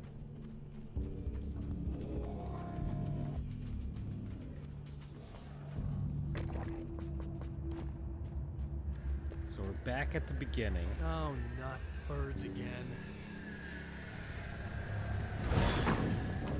What the hell?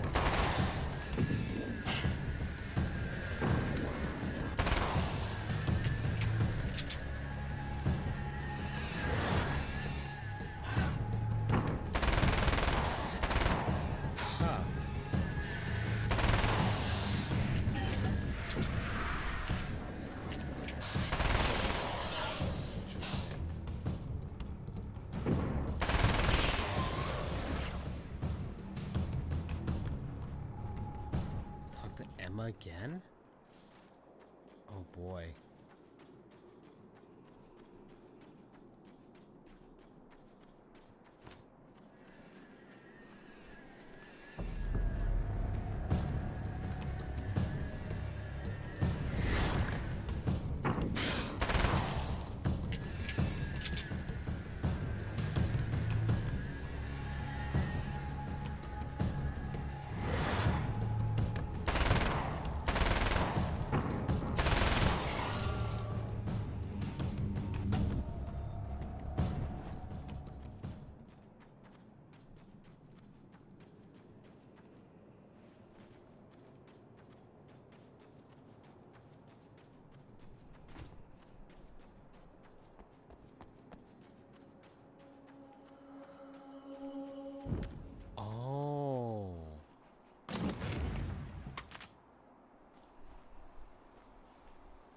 That's how I can get back and get those stuff. Emma? You here?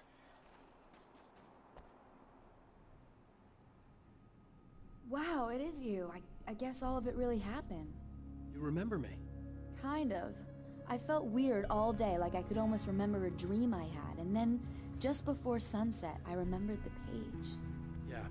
I'm going to have to go get those things again. Not all of them. I went out and got them. Well, most of them. I felt stupid at first, but then it was getting dark, and those things started showing up, and one of them made off with the battery. It ran into the railroad tunnel. There was no way I was gonna follow him in there. Sorry. It's good you didn't. You should be careful. I mean, really careful. Yeah, I kinda remember something. Something bad happened to me, didn't it? Forget it. It doesn't have to happen again, okay? Just do what I say. Yeah, okay. God, this is too weird. Am I going crazy here? Just go get that battery.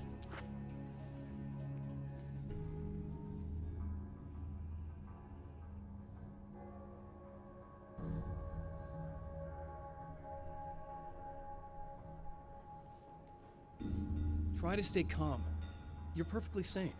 We're caught in a time loop. That's why this is happening again. I believe you.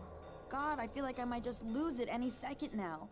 How come you're not freaking out over this? Because on my personal weird shit-o-meter, this just doesn't rate. Look, I know something happened to me before...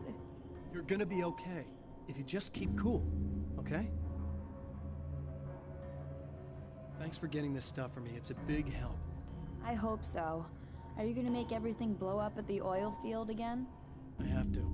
Well, whatever the hell else you might be, at least you're not boring. Okay. So I gotta find the battery. Just the battery. That'll save time. So we gotta do this again.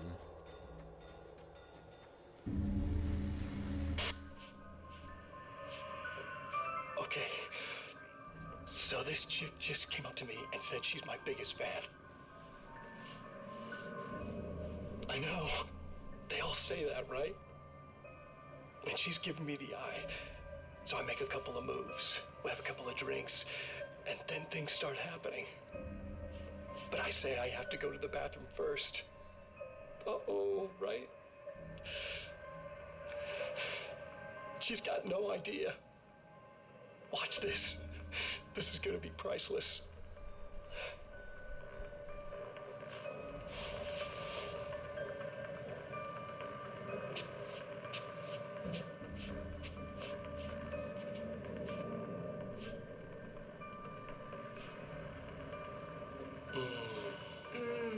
That's nice. I thought you'd like that. Are you tense? You feel a little tense. Maybe a little. I had a crabby day. Yeah? Don't worry.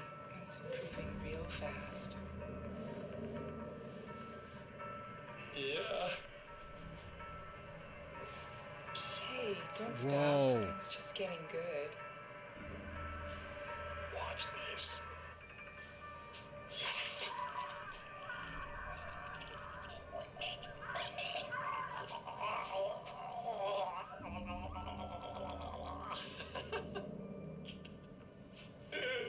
Yeah!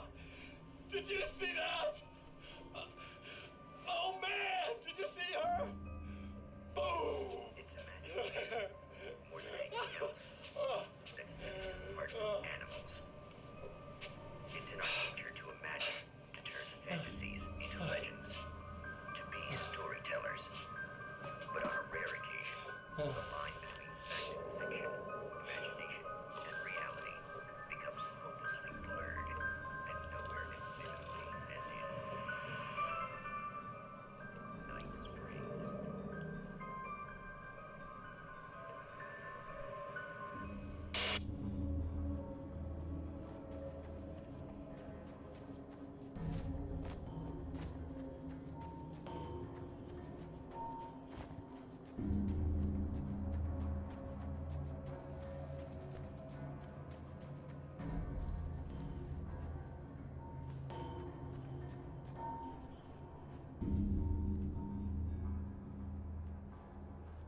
this should be perfectly safe.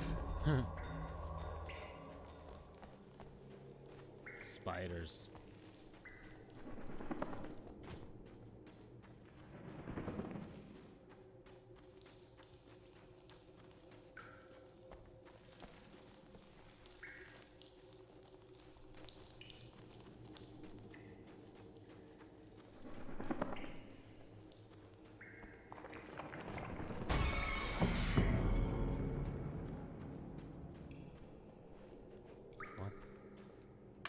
Now I just need her to charge this up.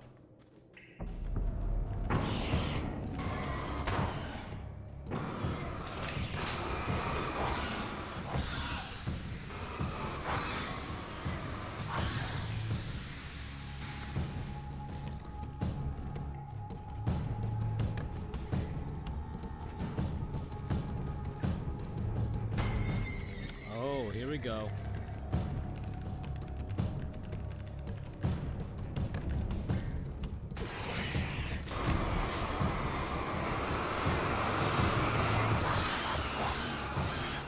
Come on now.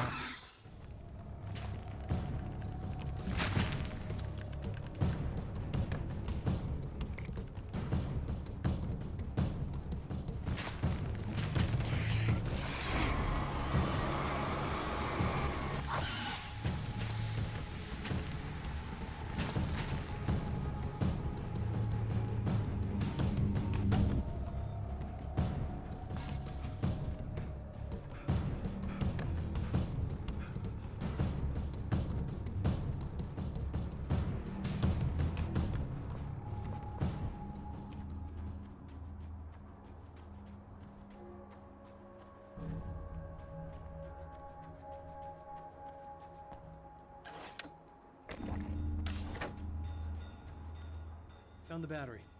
Okay, I'll charge it. Here. Try not to get killed. Okay. I'm gonna take care of this. Try to stay calm. Look, what if you stay here with me, please? I'm sorry, but if I don't deal with this, no one else will. Yeah, I guess. It's just that this is getting really creepy. I believe this is real, but I don't understand any of it. I'm getting scared.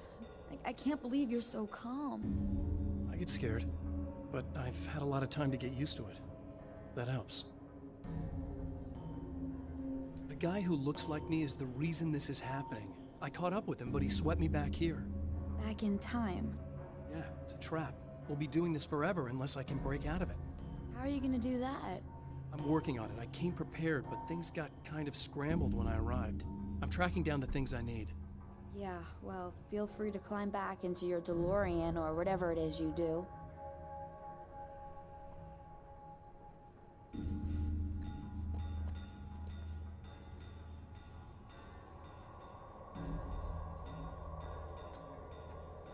Do it again.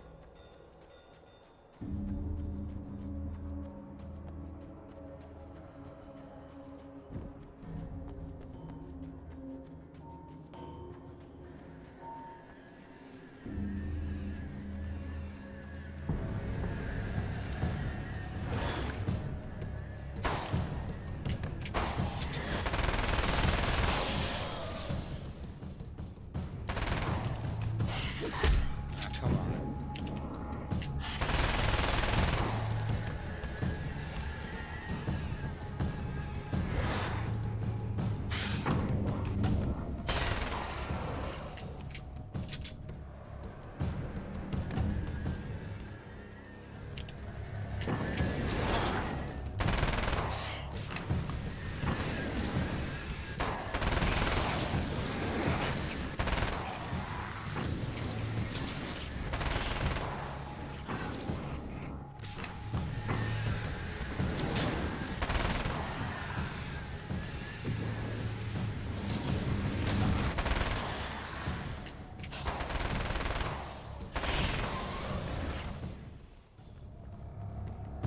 Well, here we go again. Okay. Better get All right, ready let's to do it run. again.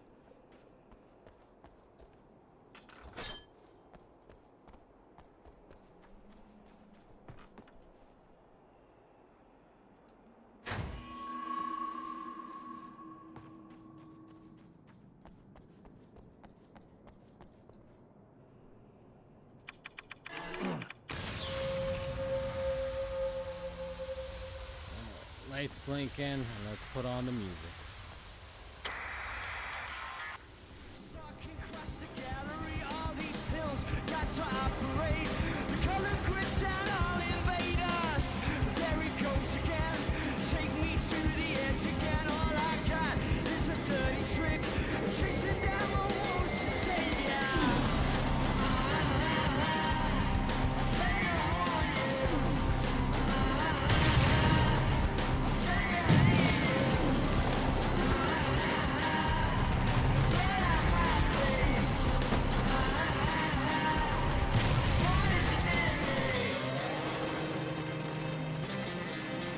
Go.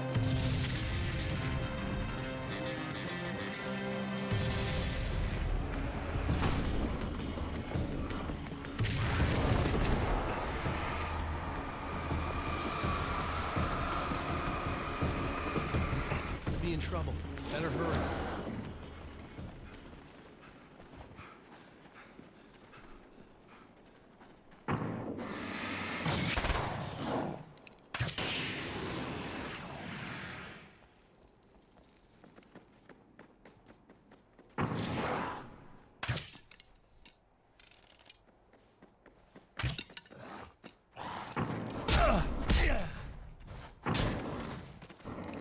Emma! Coming!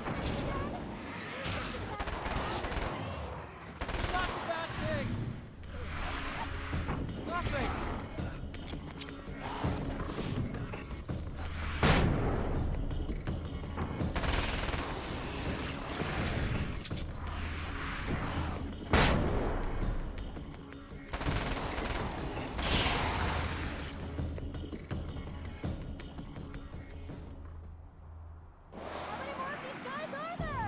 Just keep your head down! Ah! Ah, it's the first time I died.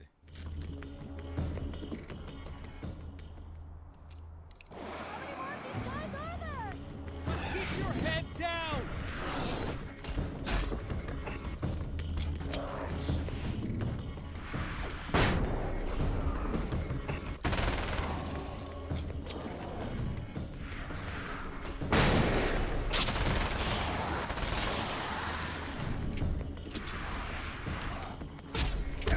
Come on now.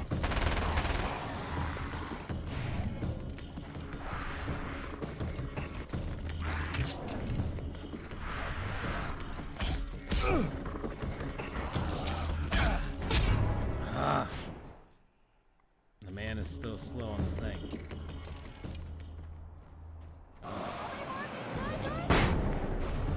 Head down!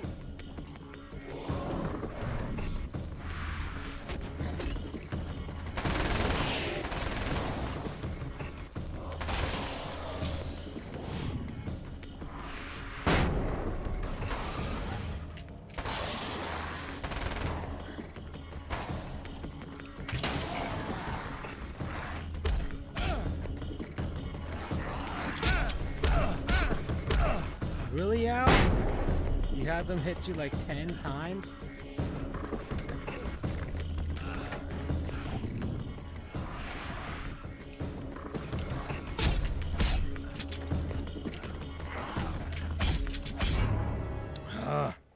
All right, come on. Hold on. Just keep your head down! Really?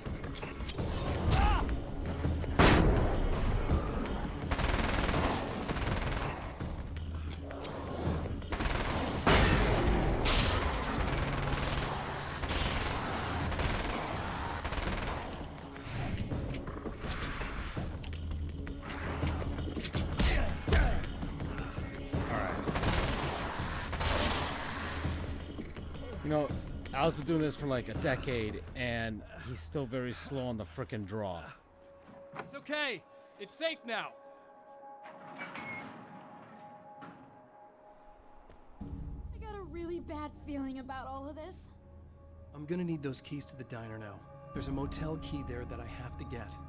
Oh, hey, you don't have to do that. I have the motel master key. I work for the same company, you know. What's at the motel? Well, there's a dead guy. He's got something I need to get into the Mount Redtooth Observatory. God, that's awful. Hey, you wanted to know about the guy who looked like you, didn't you? The last time you said he had a party, but you didn't go. No, that's not true. I did go. It was really great at first, and then I didn't see it myself, but I hear he turned nasty. He hurt a bunch of guys pretty bad, and there was this girl, she died. But I didn't hear about that until afterwards. I thought that he was so charming. And then he went to the diner. That's right. I wasn't involved with that at all. I don't know what happened. Fine. I need to check out these motel rooms. In the meantime, you stay here, okay? I'm serious. Keep the lights on and stay here. Yeah, okay. You got it. I sure hope you're right about this.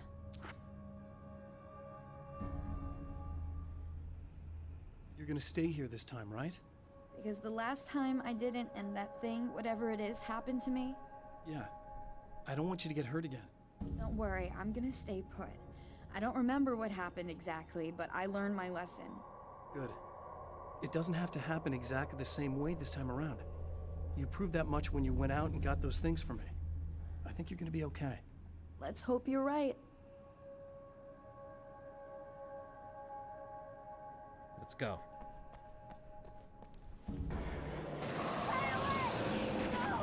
This wasn't supposed to happen again! The memory of her own fate haunts Emma Sloan and fills her with dread. This time, she does as she's told. It's not enough to save her. Huh. Well, that sucks.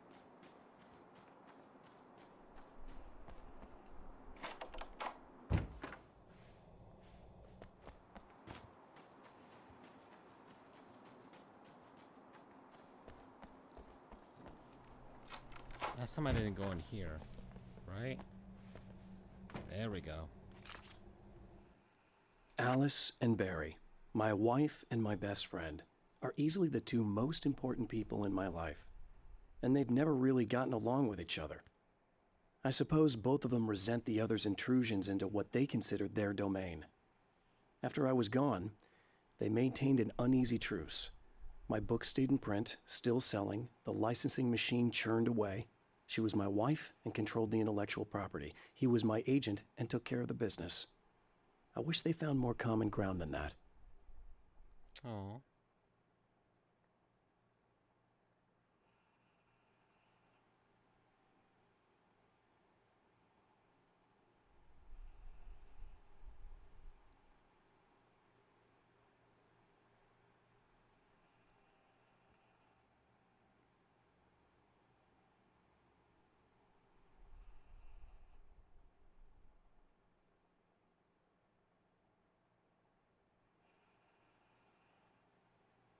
Okay.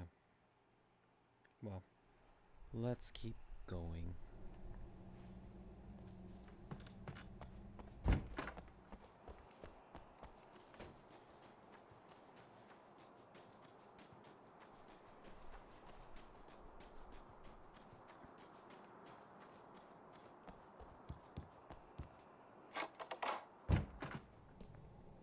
Is anything different here?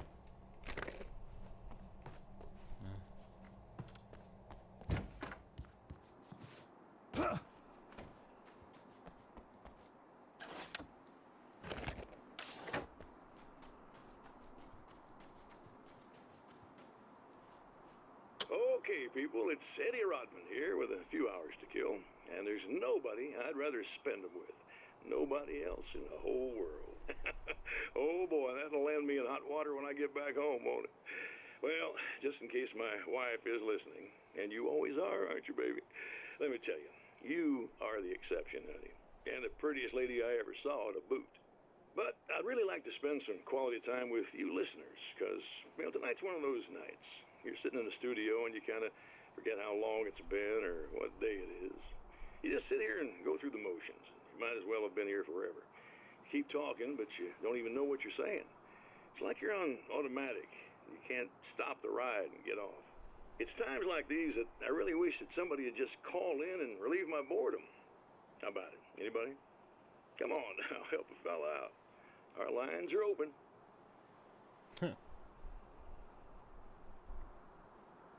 Okay.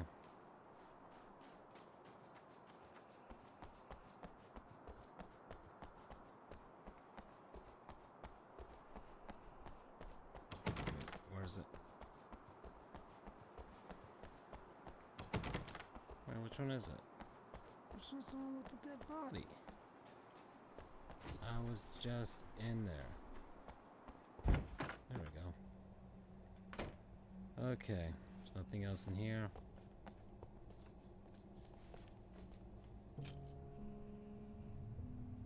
Let's do it again. It's said that nobody knows what the future might bring, but for this man, it's no longer entirely true. A weaker man might simply give up, but the Champion of Light is an expert on destiny. Sometimes the puppet and puppeteer can be one and the same.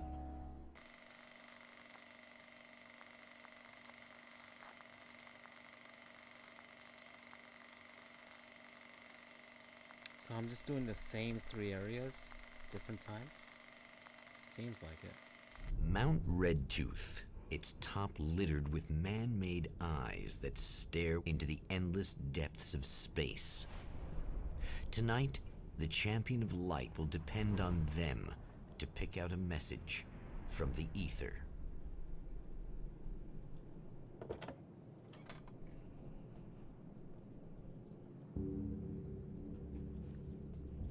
As history repeats itself, the man remembers the patterns.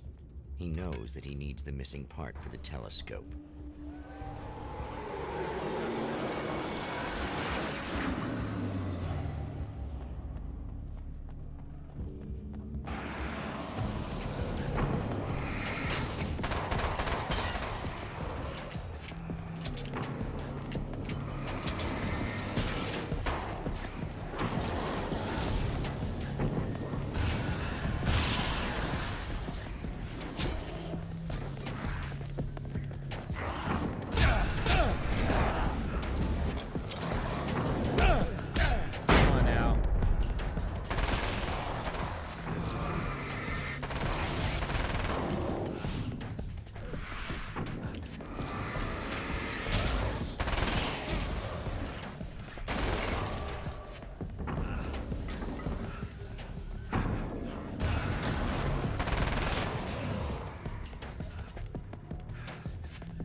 There are places where our world is worn thin, and another reality brushes against ours. One such site is Cauldron Lake near Bright Falls, Washington. But there are others. That other reality is dark, vast, and malleable, always in flux. In its depths dwell vast forces and alien energies. They're dangerous. But in one of these places, if you know how, you can channel the power of that place and use it to shape reality. The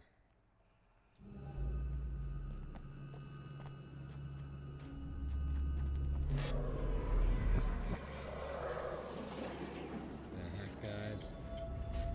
Really?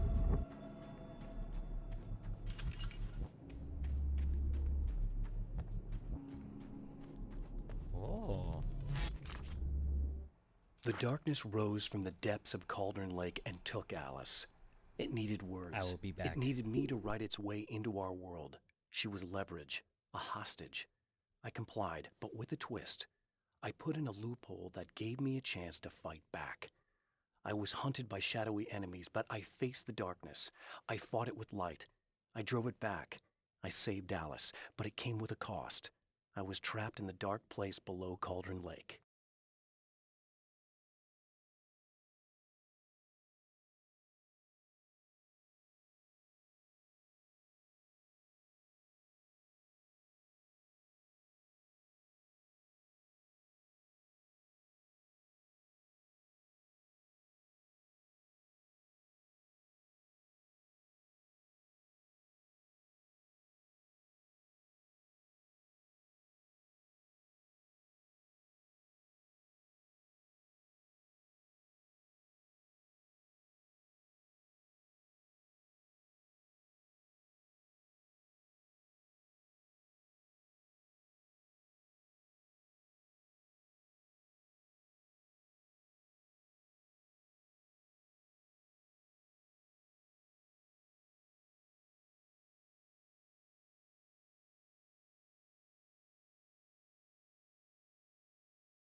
We back.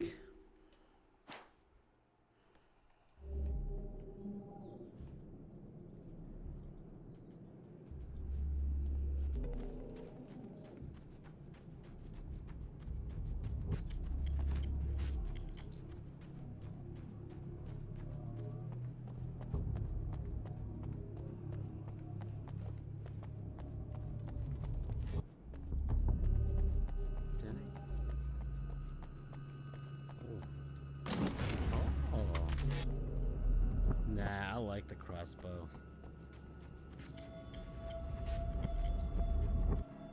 Oh, there it is.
It's you! How dare you! No, wait. It isn't you, is it? I suppose you'd better come in. I'll unlock the door. Thanks. Stories come naturally to us. We can't help it.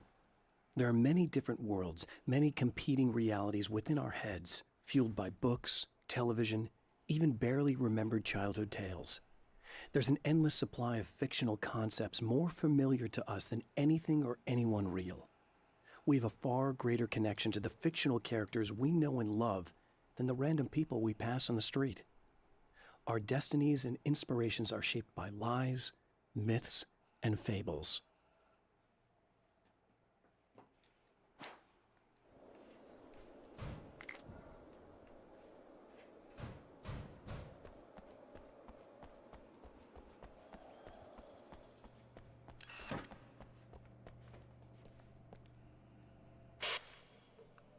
I know what you're thinking. Evil twin, supernatural powers. But most of the time, I just like to keep things basic. I want you to understand that.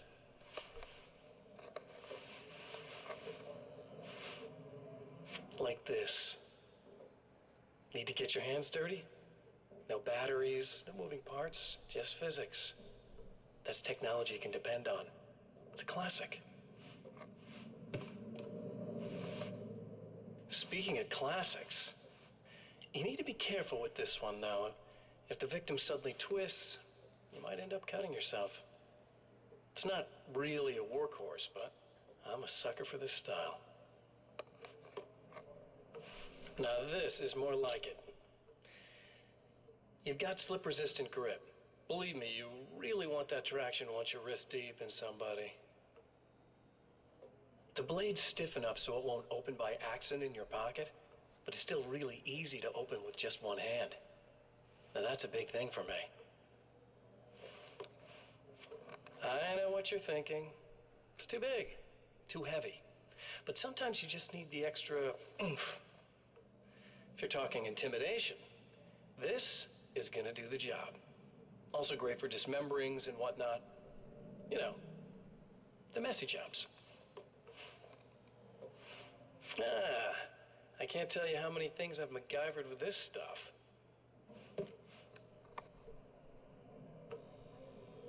Okay, now, guns. Not a big fan. I mean, how are you supposed to really connect with somebody with a bullet? I want you to understand that. I take pride in what I do. We can't both be worthless hacks, can we?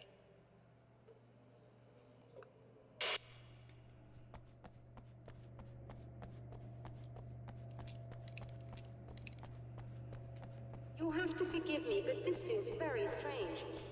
It seems like this has all happened before.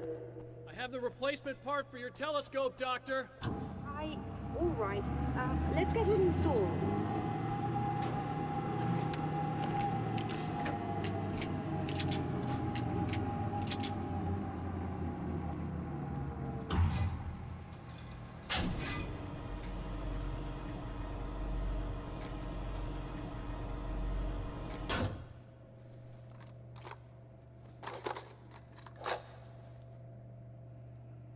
I think we can give this a go, although I have this strange feeling that something will Don't go start wrong. it up yet. There's a problem with the coolant system. Yes, that's right. I remember. All right, let me think. If they're sabotaging it, they'll be at the primary coolant pipe outside. If you can secure it, we should be ready to pick up the signal. That is why you're here, isn't it? Yes, it is. I'll take care of it. Before you go, if you have the time, I'd appreciate if you came up here and explained a few things. All of this is very strange to me.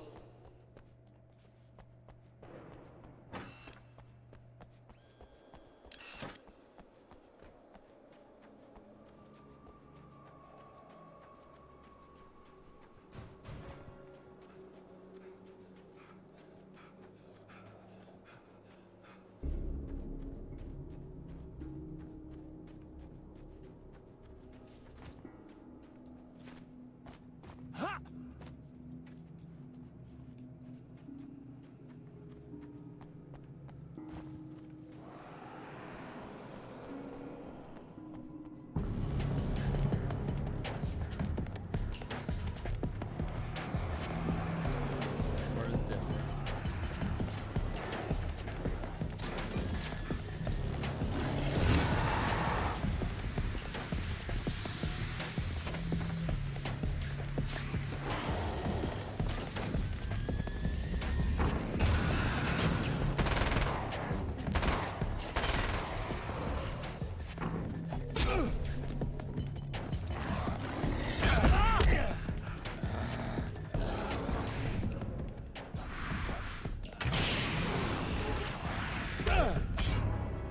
Damn it, Al.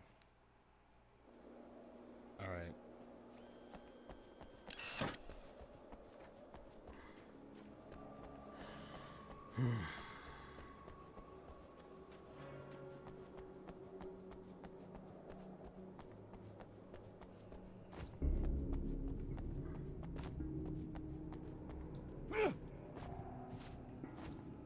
Come on, I can't lower myself down there. Oh, hold on now.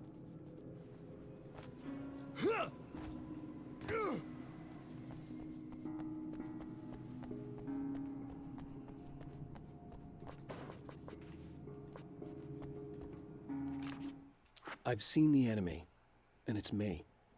I faced dark horrors before, things that live in the unimaginable pressures of the world beyond our own. Sometimes they masquerade as humans. That's what ultimately lurks inside Mr. Scrooge.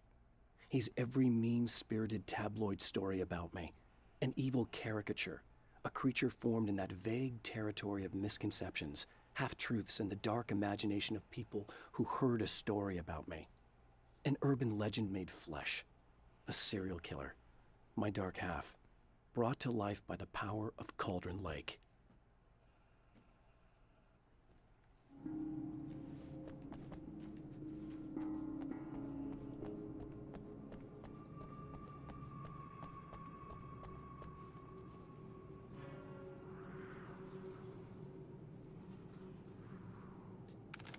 Fine.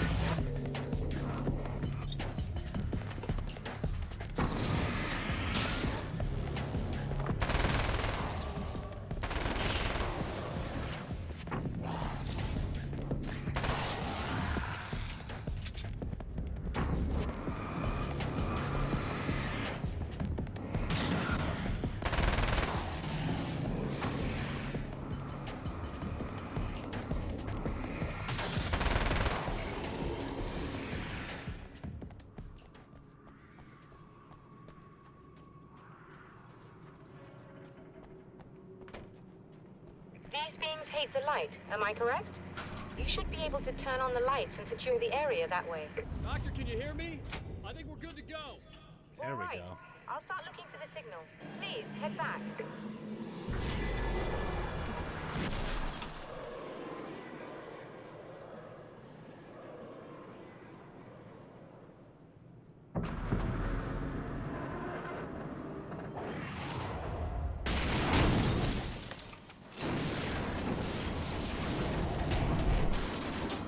I guess they didn't like that.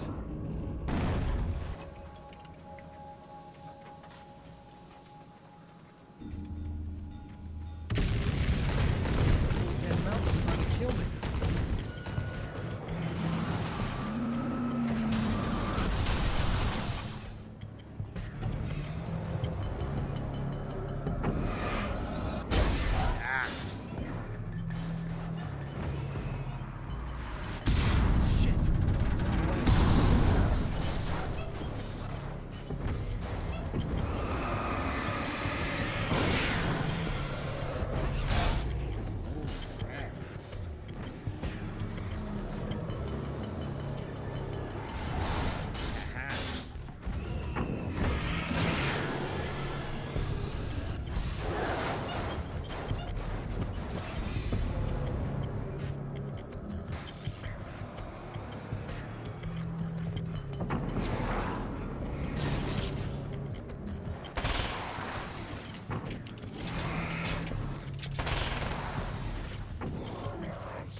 Hold on, I gotta read this thing. The Taken may well be the tool the darkness favors over any other. At some point, they used to be human, but whatever humanity they once had is long gone. Now they're just shells covered and filled by darkness. The Taken Mr.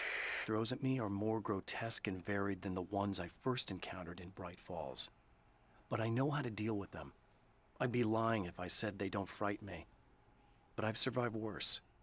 I can't let them stop me.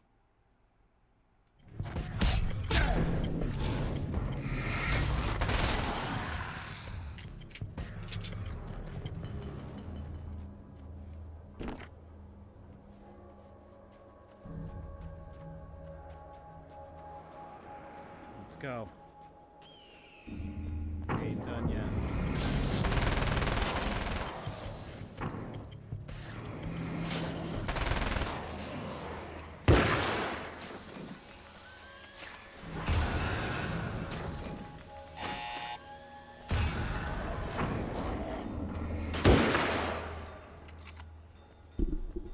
Oopsies.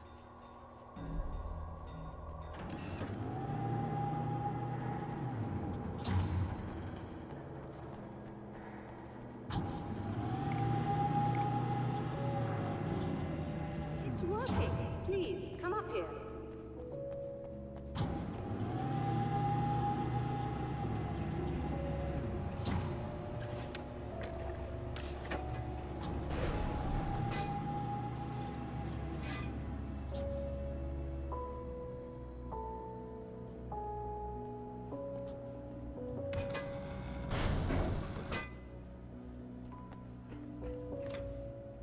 You find the signal?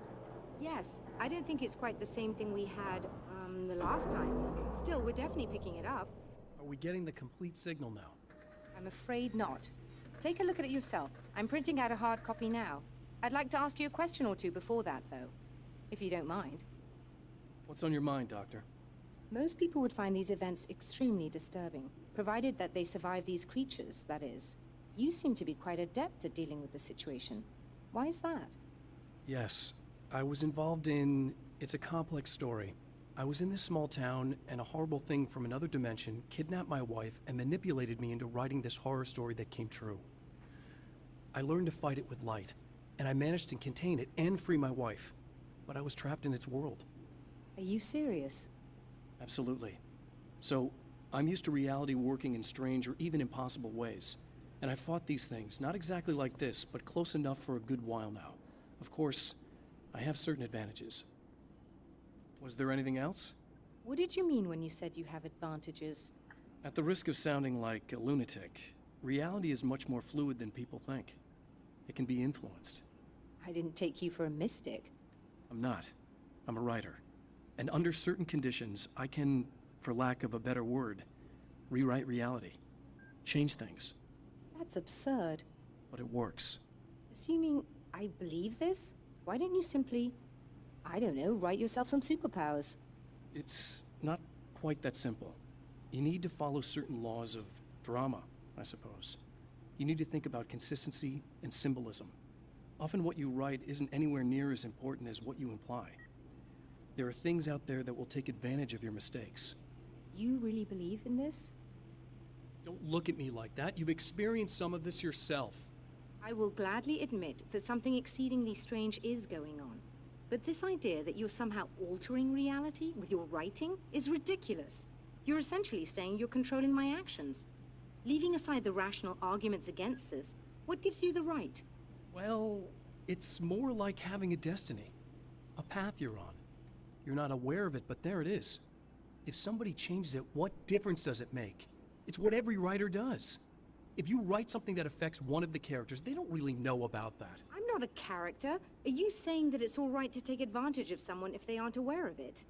Look, all I meant was that if you're genuinely making all your own decisions, and those decisions lead to whatever destiny you have, what practical difference does it make? I suppose that depends on whether our destinies are determined by things like physics and probabilities, or natural reality, which is presumably neutral and impartial, or by some kind of an intelligence. If it's the latter, that intelligence makes choices based on some criteria. If we suffer as a result of those choices, there's a moral and ethical element involved, regardless of whether we're aware of its manipulations. Wouldn't you agree? You're taking this very well. I thought you'd be hangry. I suppose I would be if I thought you could actually do this.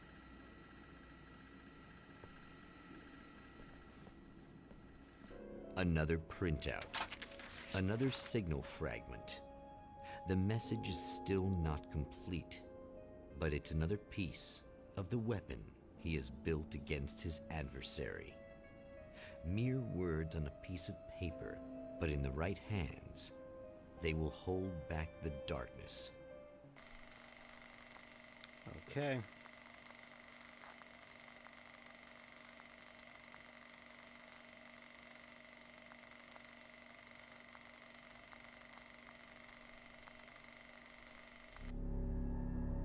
The last time the man came to the drive-in, it did not end well. He hopes to avoid that fate this time. He hopes that what he has brought with him to this place is enough. Okay. So we're back here again.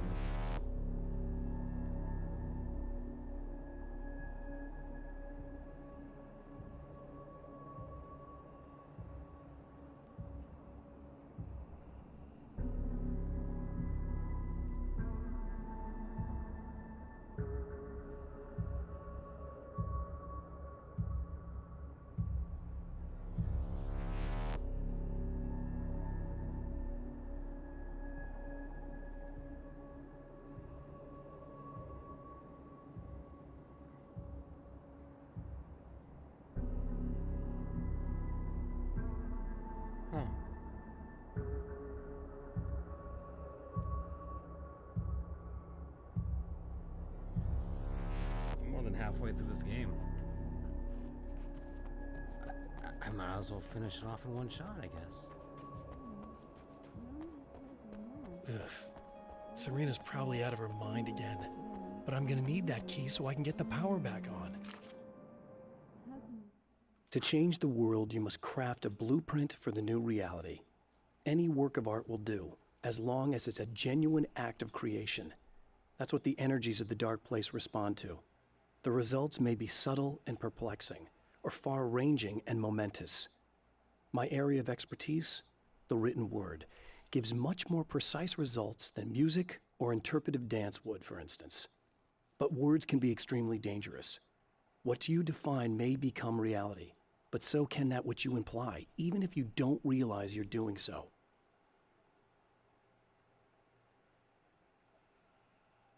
Okay.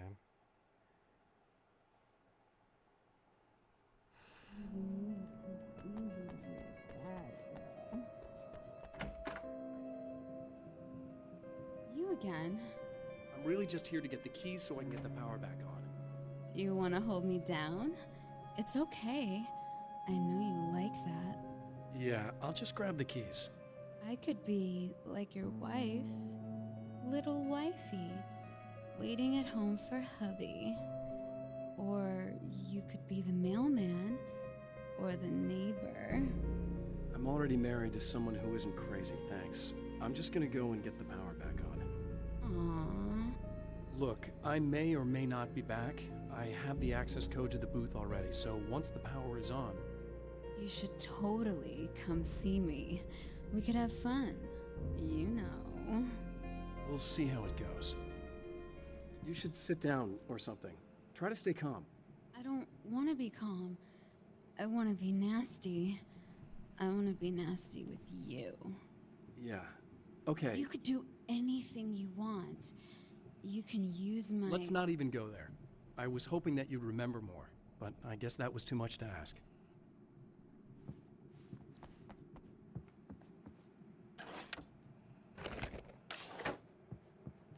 I was about to do the weather, but I see we have a caller.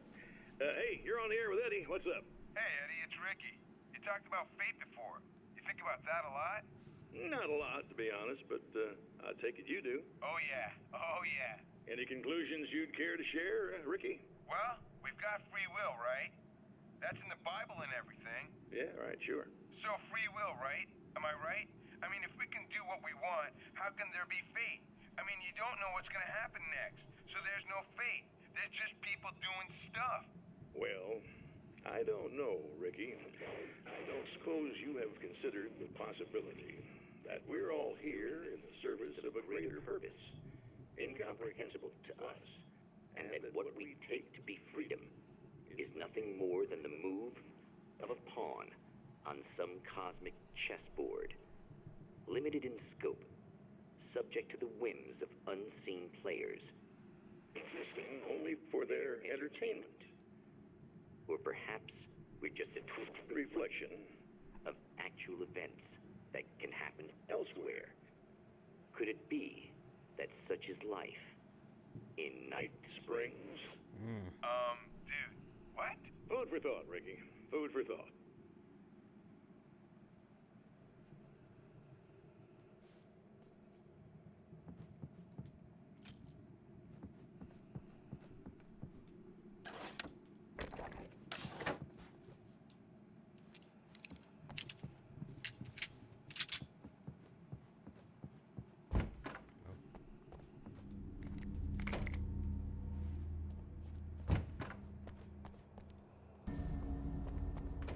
All right, let's go.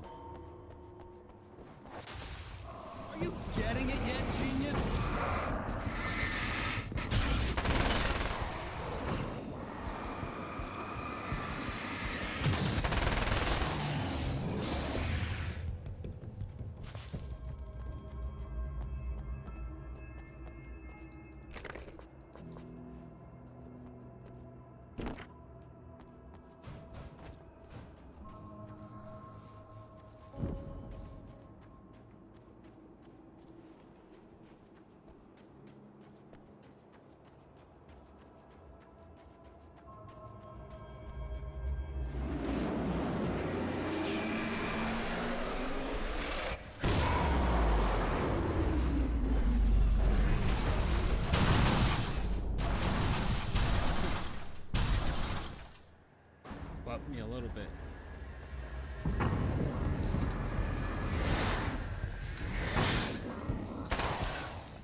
want to talk about Alice.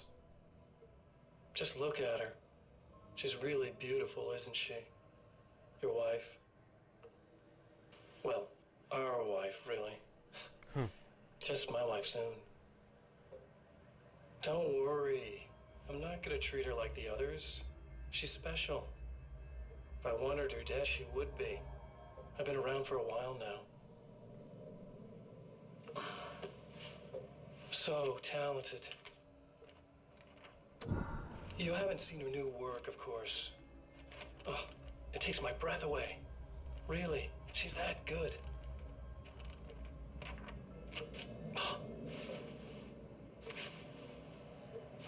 Did you know that I've got a wedding ring, too? We're that similar. She's seen me a couple times, you know. I've let her catch glimpses. She thinks she's imagining things, of course. She thinks you're dead. It might as well be. I mean, even if you manage to keep surviving, you'll be in my trap forever. So I'll go to her. It'll be an amazing moment. Oh my God, you're alive. I'll be the good, loving husband for as long as I can stand it. She'll love it. And then, one day, somehow, it'll happen. Maybe I'll slip up, she spots something, or maybe she just starts running her mouth. And then, I'll do it.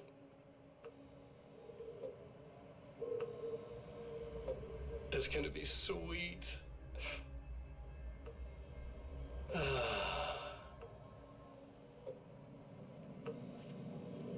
My darling wife.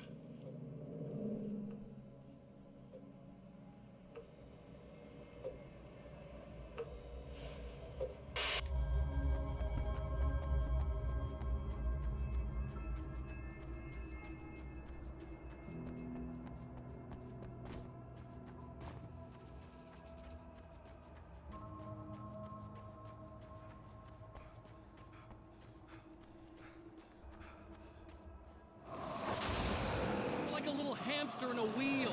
Go ahead and keep running for all the good it'll do you.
For Serena Valdivia, burning the midnight oil was more of an exception than a rule. A procrastinator and a perfectionist, she often worked when she wouldn't be disturbed. Tonight was especially important. The film festival would open tomorrow, and there was still so much to sort out. It wasn't that the work hadn't been done. She just didn't feel like she had completely mastered everything yet.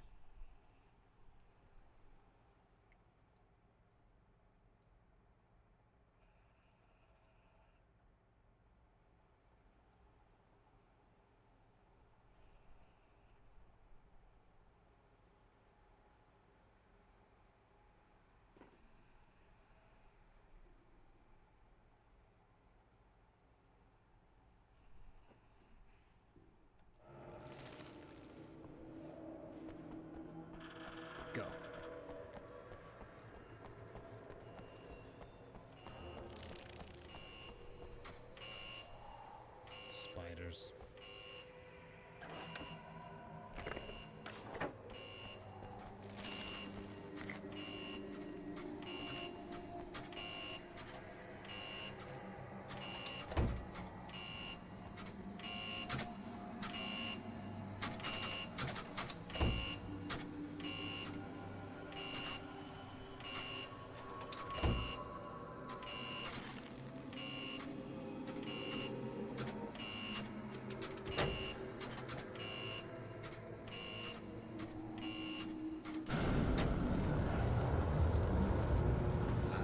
Opposite of the last time.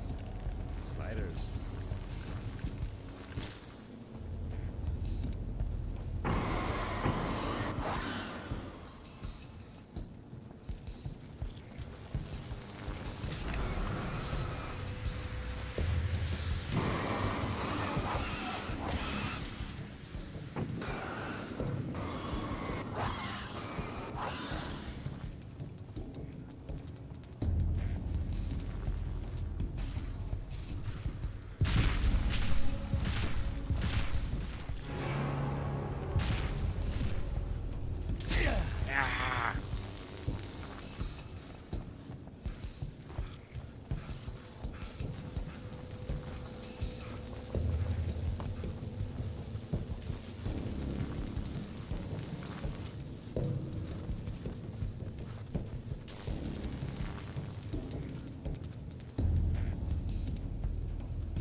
If you die, you lose. If you quit, you lose.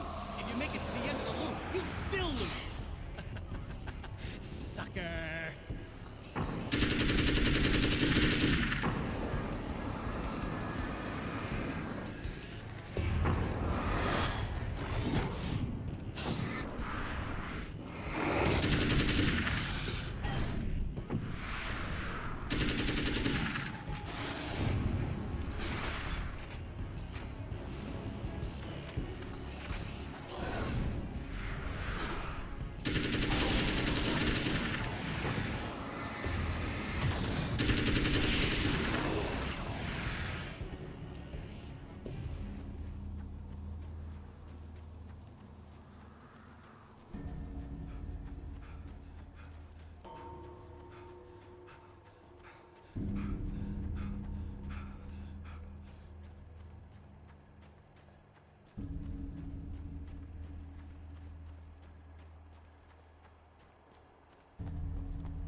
Alright, let's do it again.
faster the second time.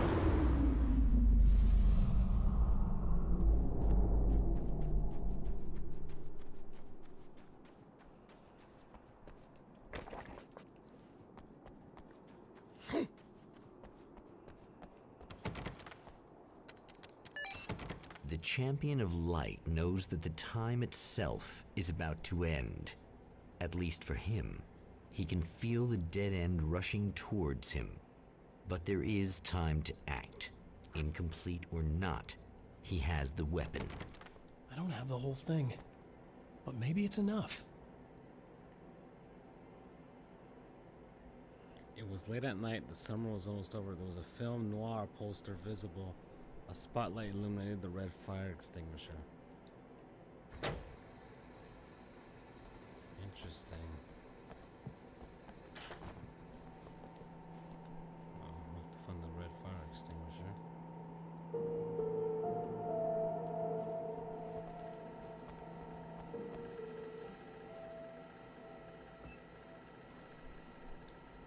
One more time.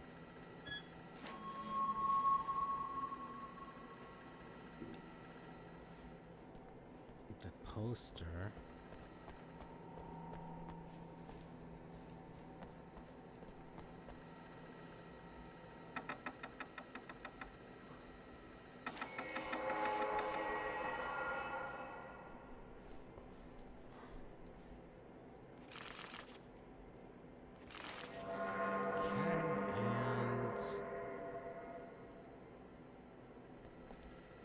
And where's the poster?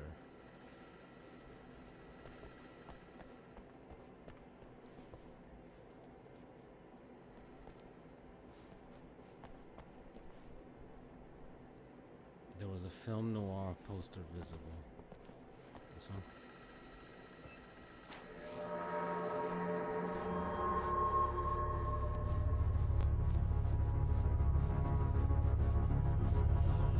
It's not enough.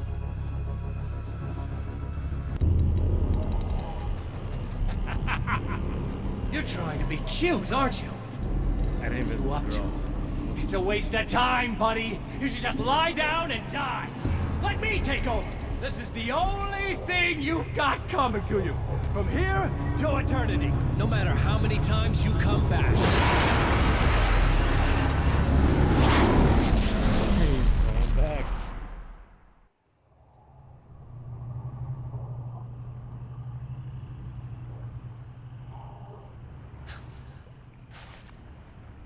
Time folds back on itself. Again, his senses scream as the very impossibility of what is happening assaults them. But the Champion of Light endures.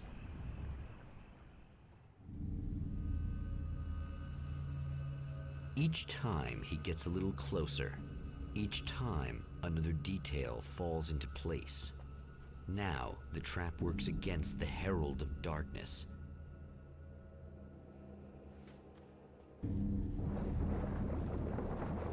That's the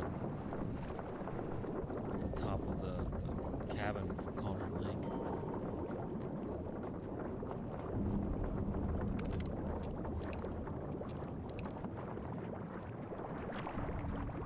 It sank away.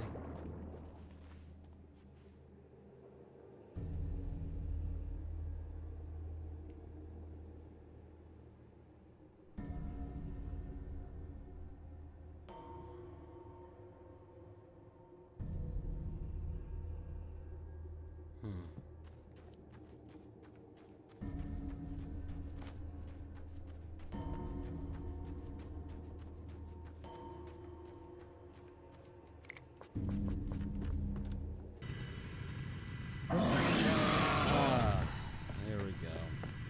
Holy shit! What are you, the King Hillbilly?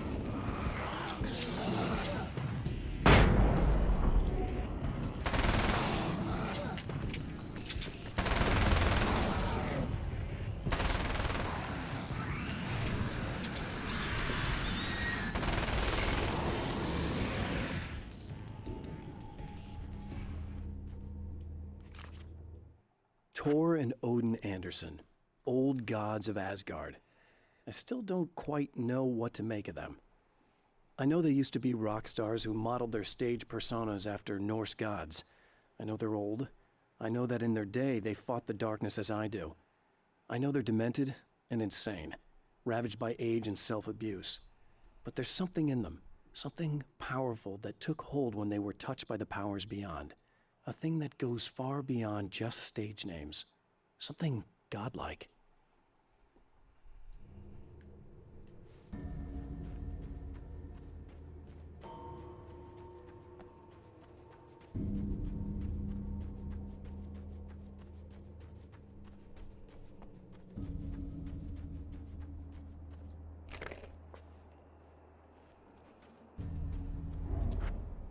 Right on cue, bubbling to the surface from untold depths, the horrors come. The emerging monsters do not expect the warm reception that has already been prepared for them.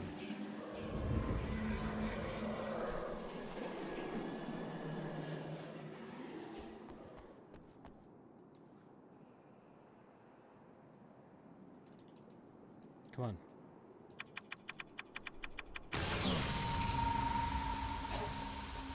Oh, so this is already pre-prepped.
Stop.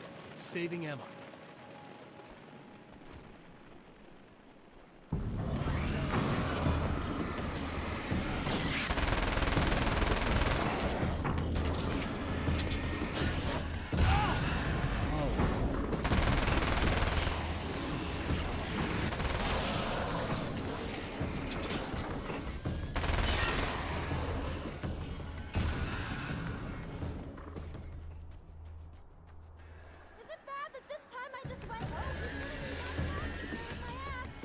Not as long as I show up, I guess.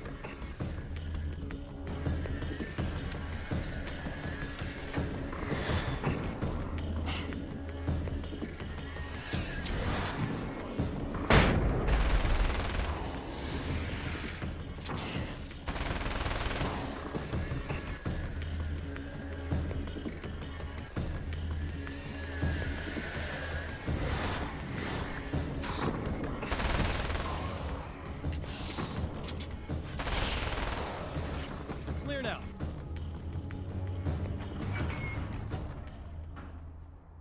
Yeah, thanks for saving me again. I'd hate to die before I'm scheduled to be murdered. I guess I have you to thank for setting everything up at the oil derrick. Yeah, well, I figured that if we were going to go over this again, we might as well try to be smart about it, huh? I appreciate it. You took a big chance doing that. You okay? What do you think? I've died twice. I remember everything pretty clearly now. You said I was gonna be okay. I don't know what happened. Well, it's not your fault. I think one of those, what did you call them? The takers? I think they did something to the power and they got me that way. I'm sorry. But I got the keys from the dead guy in that room. And I'm not handing them over until you do something about this. I'm sick of getting killed. Fair enough. You seem calmer now. I tried freaking out. It didn't do much good for me. I guess you get used to the craziest stuff. Good for you. Plus, I figured I'd take the edge off, you know? Mm-hmm. Those herbal supplements are pretty good, huh? Oh, yeah. I wanted to try to explain things to you now since you're calmer, but maybe this isn't the best time after all. Oh, shit, yeah. Better not get all metaphysical on me now. Seriously, I'm like 2 sentences away from thinking how we could all be like atoms on God's skin or something. Or figments of somebody's imagination? Wow. I'm just gonna try to chill out and not think about that or getting murdered or anything, if you're cool with that. Gotcha.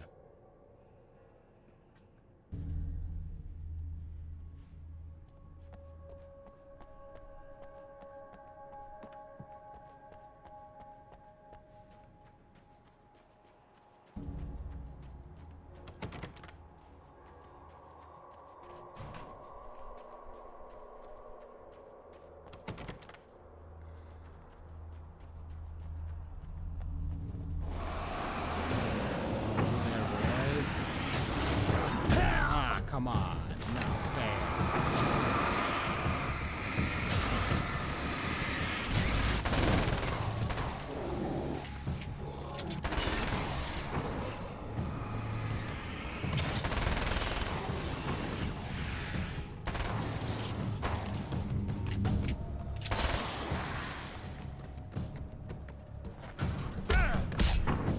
You bastard.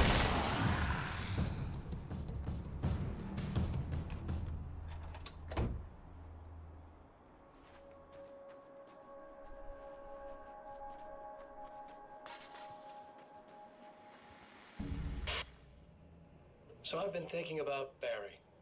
I don't know what to do about him yet. I mean, I'm not gonna keep him around, that's for sure. Huh. Al? Ugh, little parasite. Your best friend. Really? That's the best you can do?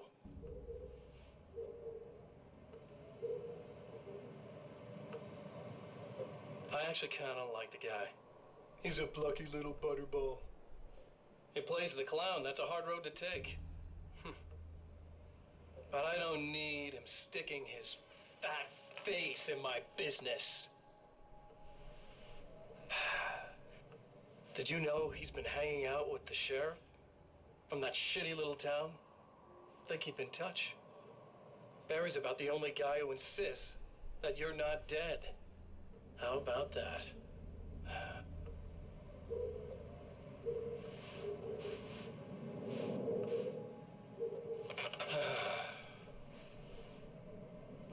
I might keep him alive for a while. Just to see him go to pieces when I fire his ass. Yeah. Yeah.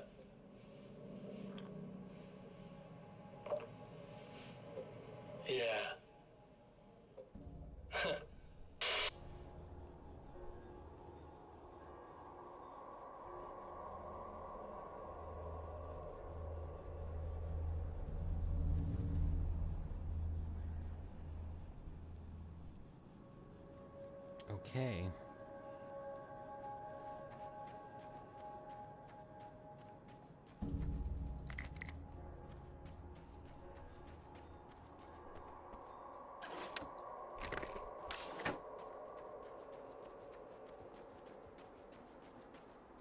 Well, art lovers, are you feeling neglected? You shouldn't. You know Eddie Rodman's got love for you, which is why I actually hauled myself out of bed before noon, just so I could record an interview for your pleasure. Enjoy. Now, as I'm sure you all know, the annual Night Springs Visual Art Show is coming around again, and that's a big deal for all of us that are in the culture business. If you can call it a business. That's a little controversial, I know. Oh, that's okay. Money makes the world go around, no doubt about it. And that's one of my guests here at the studio, Serena Valdivia. She's a curator at the Night Springs Gallery of Visual Arts, and she's in charge of the NSVA Film Festival, held this year at the old Night Springs Drive-In Theater. Hello, Eddie. It's great to be here. And let me just say that it's a wonderful venue. Absolutely. And with her is one of the filmmakers, somebody who's actually primarily known as a renowned photographer, Alice Wake. Hello. Alice, I've seen a lot of your work over the years. It's very impressive. My wife's a big fan, actually. Oh, thank you. You've gained quite a bit of fame as a photographer, but that's not why you're here, right? You actually have a film. That's a little surprising. For me, too. I really wouldn't be here at all if it weren't for Serena. You two are friends, I take it? Yeah, we move in the same circles. So, about a year ago, I heard about all this footage she'd shot, and I got to see some of it, and then I started pestering her about actually putting it out there, because it was really good. I didn't really want to show it. It felt too personal. Well, yes, I can understand that. It features your husband, and he's, well... He's dead. I thought he was missing. It's been 2 years. This sounds awful, but yes, I believe he's dead. Otherwise he would have, well, you know. Yeah, I understand. Well, hold that thought, and we'll be right back.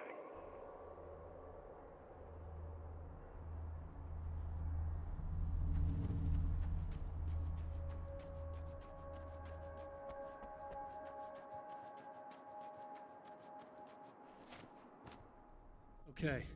I really don't think they can get to the power now. Thank you. That's a relief. Here's the keys that you needed. Thank you. Hey, I have to tell you, at the diner, I went there with him. The guy who looks like you, okay? I know I said that I didn't. Yeah, I figured. Want to talk about what happened at the diner? There was this guy from the observatory, and he just attacked the poor dude, smashed his face into the tabletop a bunch of times. It was horrible. I didn't know that he was gonna do that. I swear. And I just ran. I just left him there. I didn't even try to help. There was nothing you could have done. It's not your fault. Well, he's dead in that motel room now, so excuse me if I feel pretty shitty about it anyway. You shouldn't blame yourself. I just didn't want to get involved. I have this tendency to just drop everything and run. I don't think I'm a bad person, but I didn't even call the cops. I'm such a coward. If you'd called the cops, we'd have dead cops. He's not human. Do you understand? It's not your fault. But I could have tried to stop him. Believe me, if you had, you'd be dead. You seem to be doing a little better now. Yeah, I guess it just got easier once I got this thing off my chest. I just feel so guilty about it, especially because I didn't pick up on any of the warning signs. I just really liked hanging out with him, you know? He was smart and charming and funny and hot. The way you could be, I guess. I guess. What's the deal with this guy anyway? He looks like you, he uses your name. Why does he do this stuff? I'm not sure myself. Maybe he's just evil or my dark half. He does a lot of the stuff I'm trying really hard to get away from. Things that just messed up my life. I guess all those murders don't help either. Yeah, I could do without the murders and the end of the world.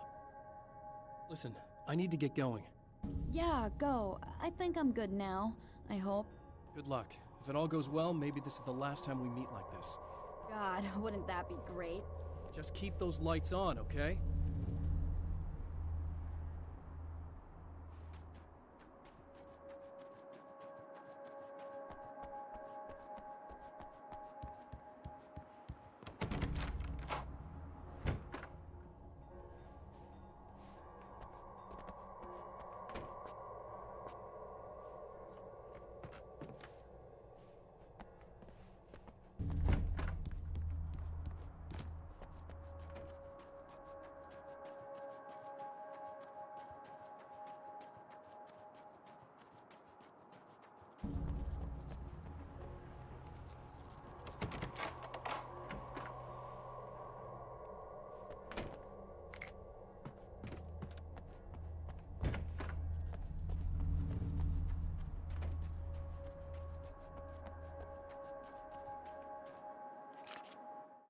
Getting the Andersons into the recording studio was a struggle and a half.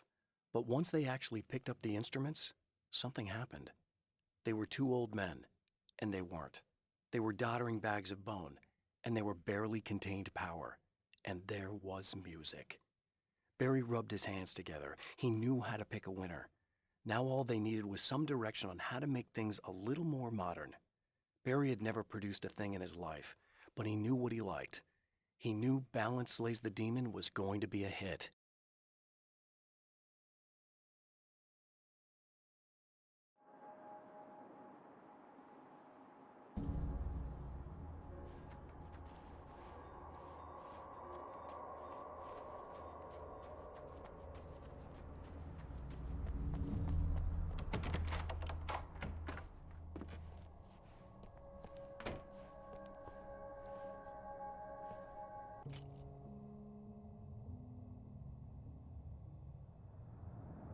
The fate of countless individuals hangs in the balance, threatened by the machinations of the Herald of Darkness.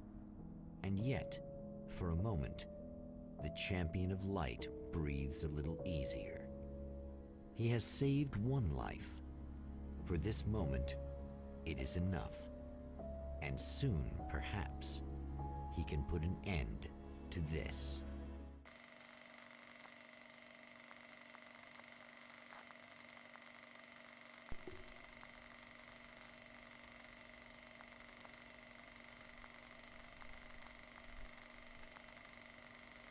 Returning to the observatory for what he hopes is the final time, the man feels anticipation and dread in equal measure.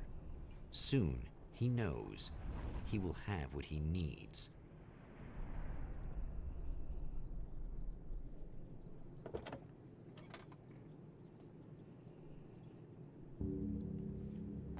Hello, I was expecting you. I've already taken care of the imaging array, but you should still look into securing the primary coolant flow. With some luck, you may be able to light the area before these things even show up.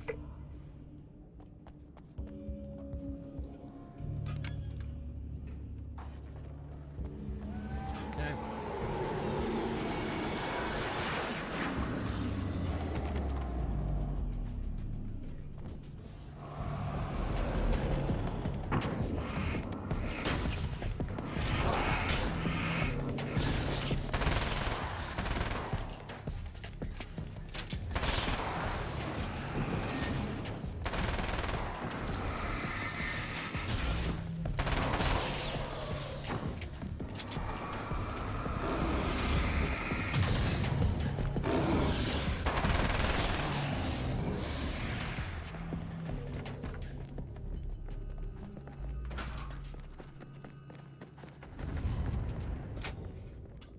Very good. I believe we're ready.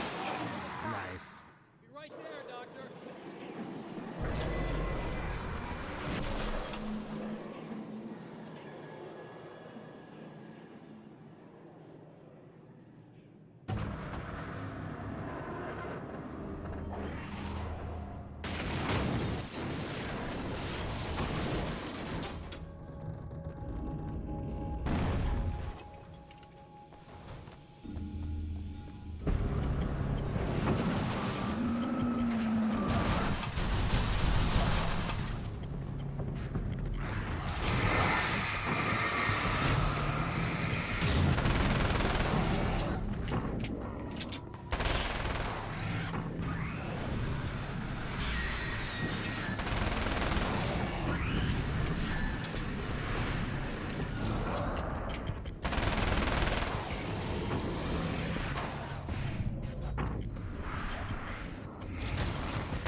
Not even close.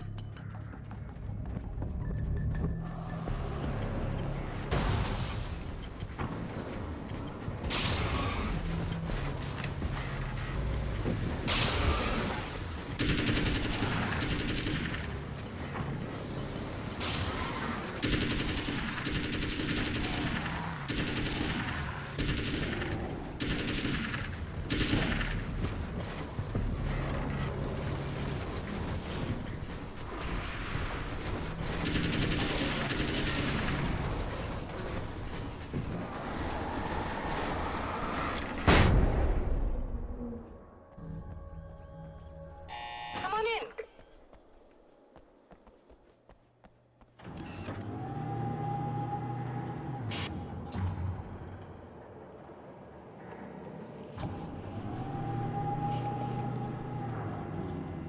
This is what you look like. Does that bother you? I bet it does. I'm not just wearing your face, you know. It goes a lot deeper than that. There's a lot of you and me. All the best parts. At first, I was just an idea. But they kept telling all those stories about you. You already had that rep.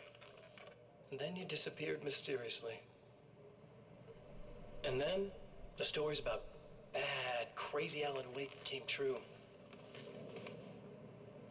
And here I am. That's the best part, isn't it? When that happens, you can always count on Cauldron Lake.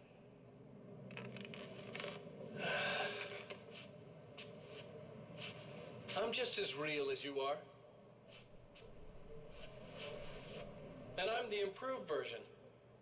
No fears, no doubt, no weaknesses, no self-deception here. I don't let anything drag me down.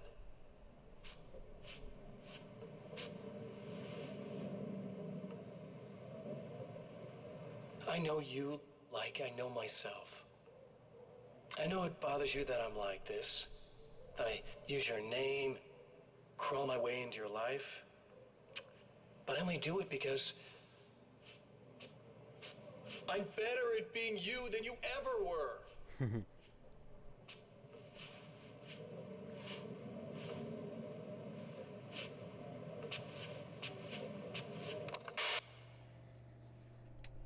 Okay.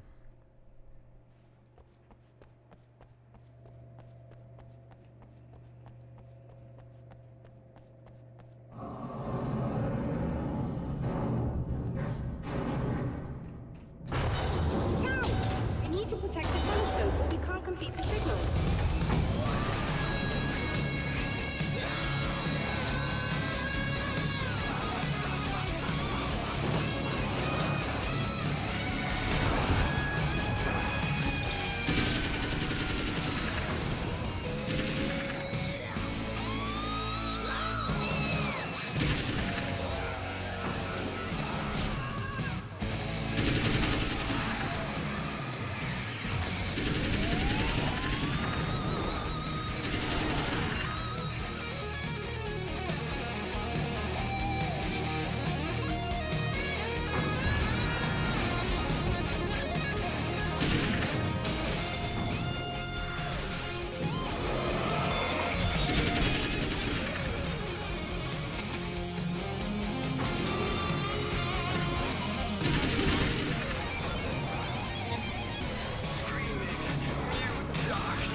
These things would stop blatantly violating the laws of physics in my observatory.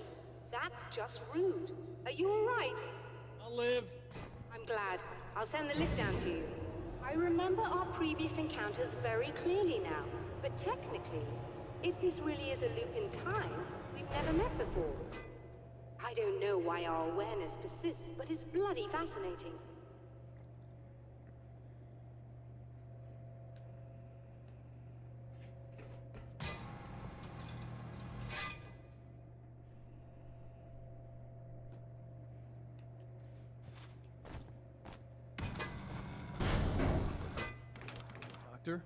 You know, I know physicists who would give 15 years of their lives for a chance to experience something like this. I'd imagine that being stalked by horrible axe murderers would curb their enthusiasm a little. Clearly you've never met hardcore physicists.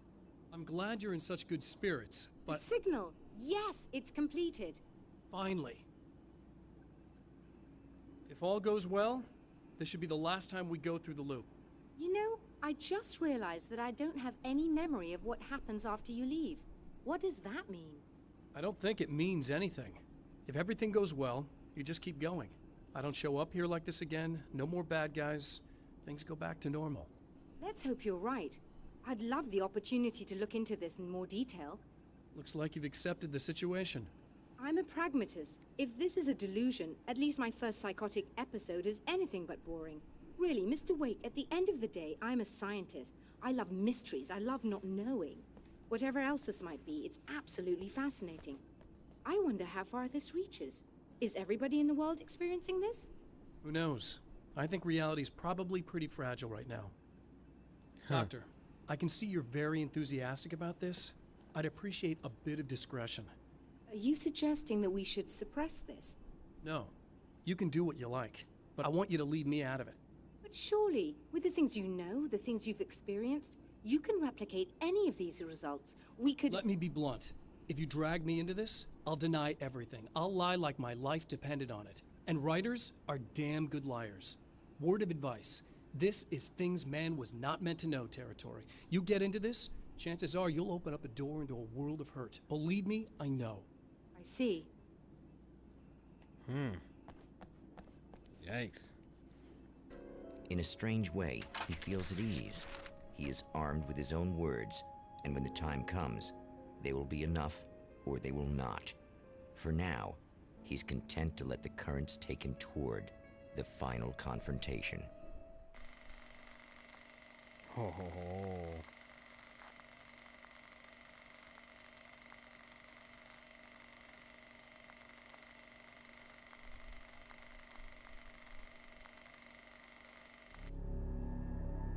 Once more, we return to the drive-in. If he's aware of the absurdity of arming oneself with a few sentences and standing against a power that can pierce time itself, he doesn't show it.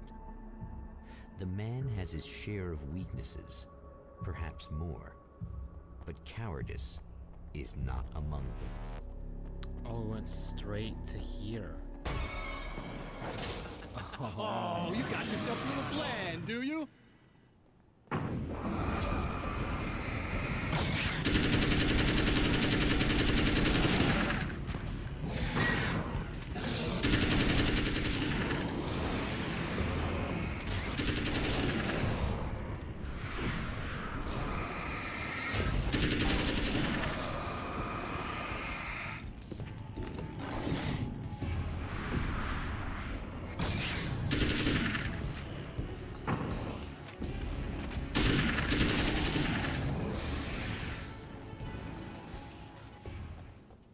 Instead of going through all that, we went straight to the power plant.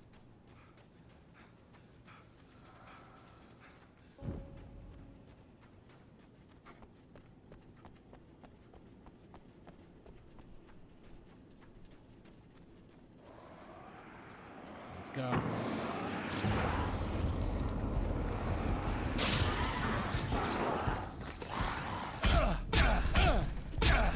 Are you kidding me, man?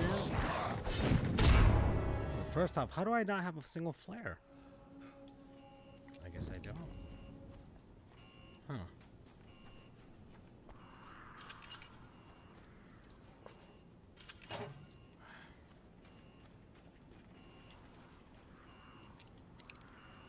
Alright, let's just use this.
freaking clown car.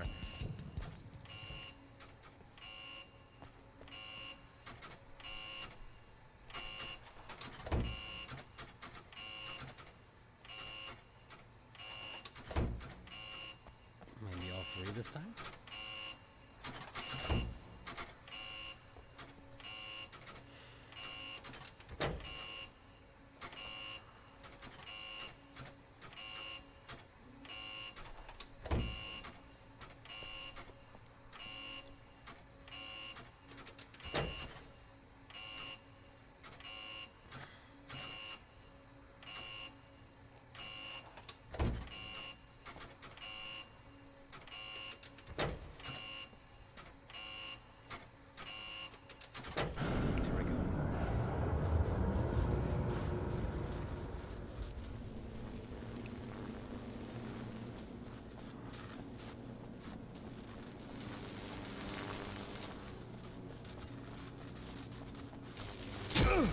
Come on.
You're never getting out of this, Wake. Never!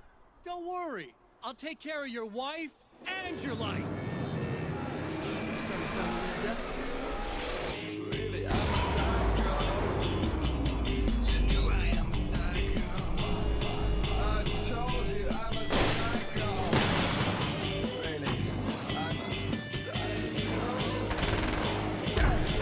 You knew I'm a psycho.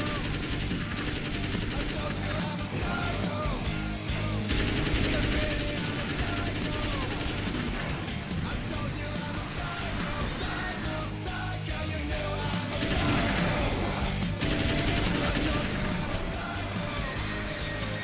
'Cause really I'm a psycho.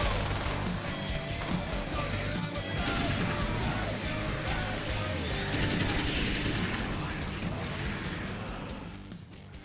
It's a good thing I saved the flare gun for now.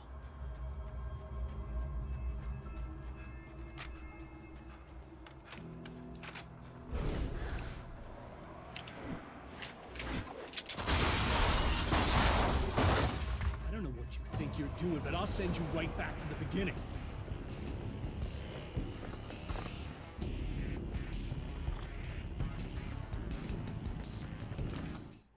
When the dark man's eyes suddenly locked into Serena's, she flushed hot. They ignited a black fire in her. He was talking. He wanted the power turned off. He said something about the projector booth. She hooked a finger under his belt buckle. He grabbed a hold of her throat and twisted until it hurt. Somewhere deep inside, a part of her screamed in paralyzed horror, but the moan that escaped from her throat had no panic in it. "Pay attention," he said. "Business first." His eyes glittered shamelessly. Hers did too.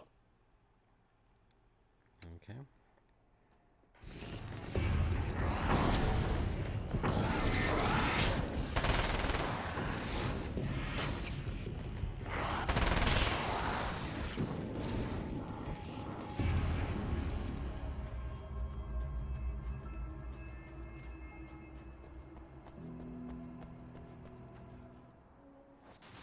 What? You think whatever it is you're gonna do is gonna make a difference? This'll end up just like before!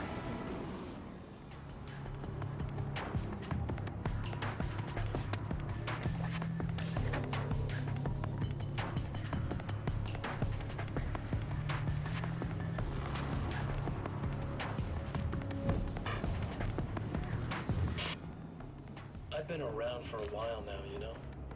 While you've been indisposed, stuck in the darkness, I've been busy. I operate in the shadows. Not always literally, you understand? I'm a little more resilient than those I've taken. But I do my best work in the dark. Are you effing kidding me? And there's so much out there that goes deep. And the things that live in it are bad, big bastards. They don't mind getting a little bit of elbow room. All that chaos and madness, it doesn't really do that much down there. It's like pouring a glass of water into the ocean, right? But up here, yeah, you can really make an impact. All they need is someone to bring them all the way through. But first, I had to take care of you. You party pooper. You're stuck in an eternal cycle now. The sun's never coming up for you. Everything else? Do my thing. Get a bit of quality time with Alice. That's a little something for me. And I deserve it.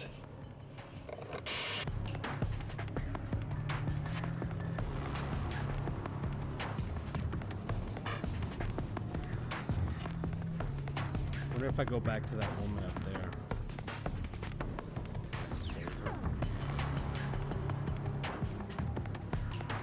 As like an extra.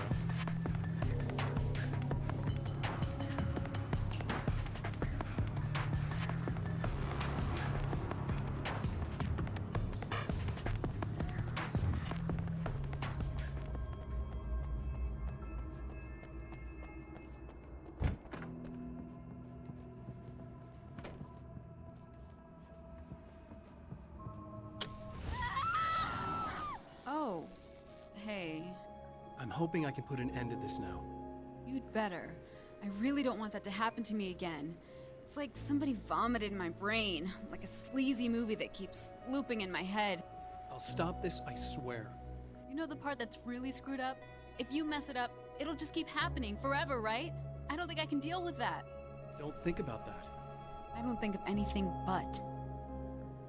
Hey, afterwards, when all this is done, look me up. This thing, I can probably help you deal with it. I don't know. It's almost like I'm not even in the same world anymore. Everything's just weird now. Yeah, I know. A lot of that'll pass with time. But being touched by the darkness, it's rough on you. It's a lot to process. And I just don't want you to get completely screwed up by this. Might be a little late for that, to be honest. Yeah, well, there's degrees. At least you're not at a point where you go around picking fights with people over not changing their light bulbs often enough. What? Never mind. All I'm saying is, you're not alone with this. And anyway, you're friends with Alice, so, you know, any friend of hers. Thank you.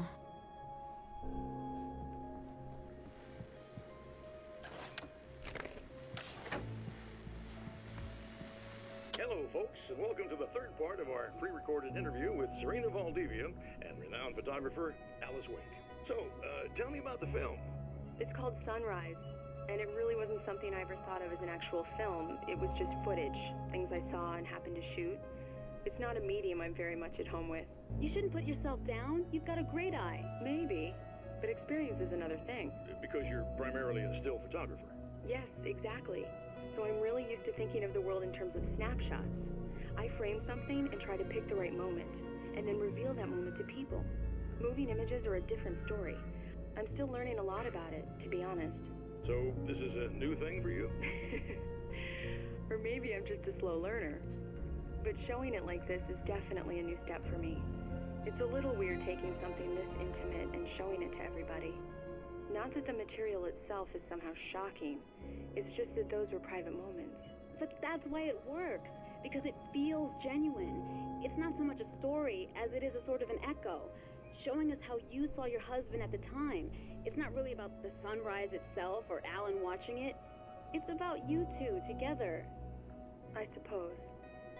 It's funny, looking at it now, especially now that it's been edited like that. It takes on a life of its own, almost. It's a kind of a fantasy. Well, there's nothing wrong with that. No, you're right. I'm glad you talked me into it. Okay.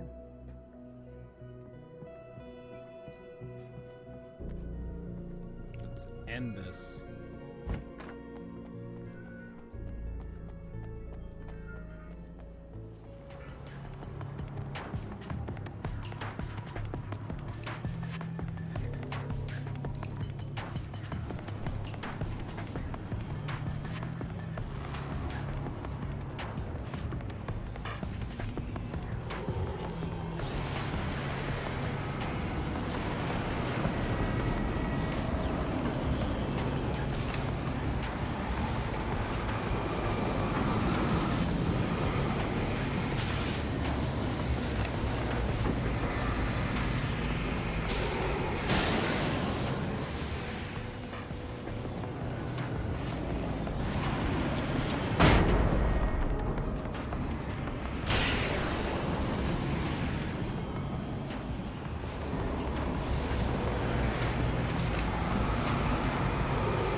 Again, the champion of light enters the final trap.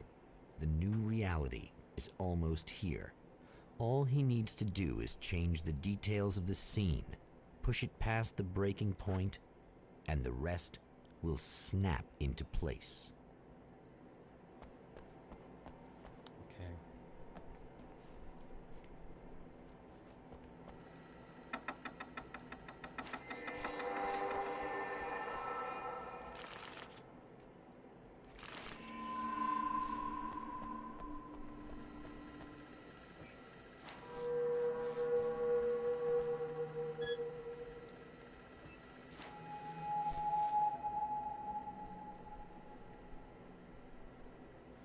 Alice's phone was in the projector.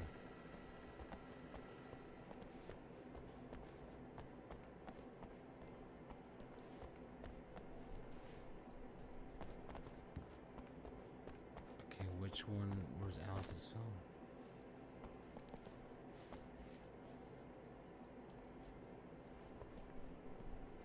Seriously, where's her phone?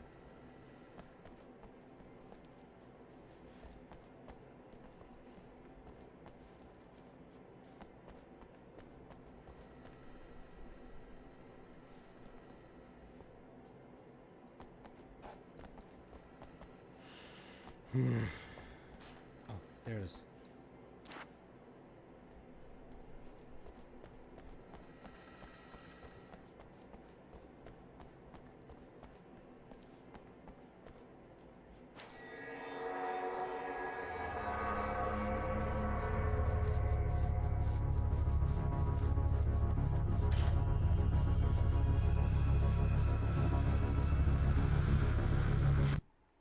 Oh, come on, buddy. Why don't you... What? What is this? No! No!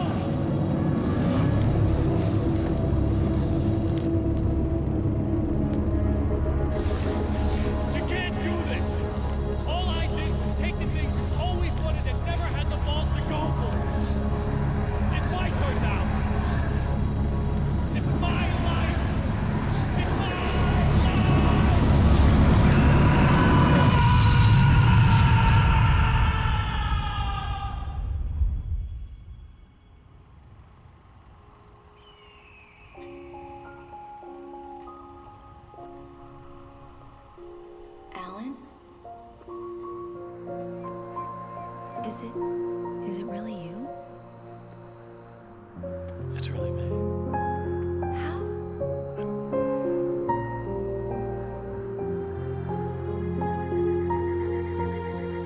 love you. I love you.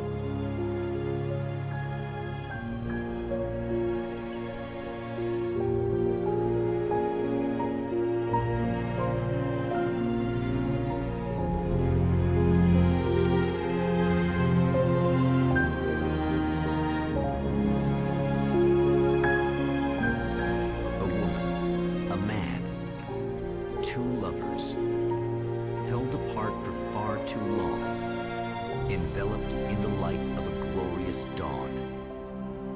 They both feel it. He's home at last. Are these actual events, or merely a dream? A memory, or a glimpse of what is to come? One thing is certain. This scene takes place in another time and another place, far, far away from Night Springs.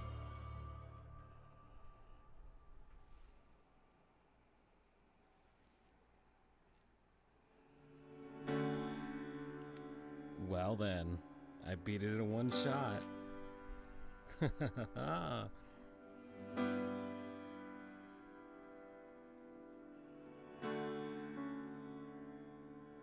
know it feels nice watching the sun come up, and I've realized I can never return.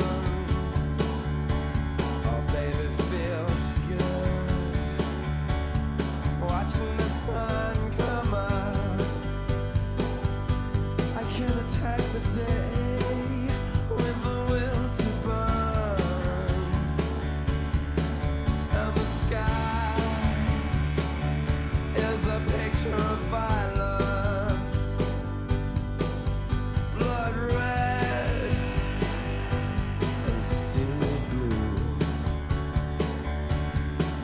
It has beauty that can never be silenced. Oh yeah,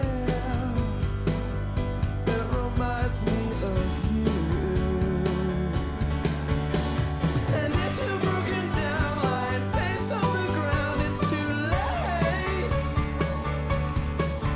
For I've seen it all as the shadows fall when the dawn breaks.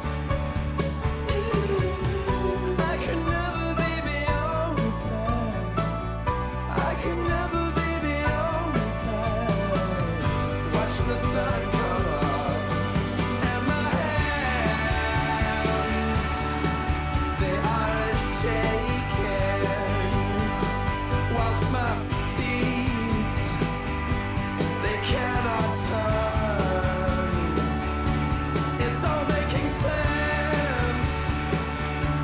I'm finally taking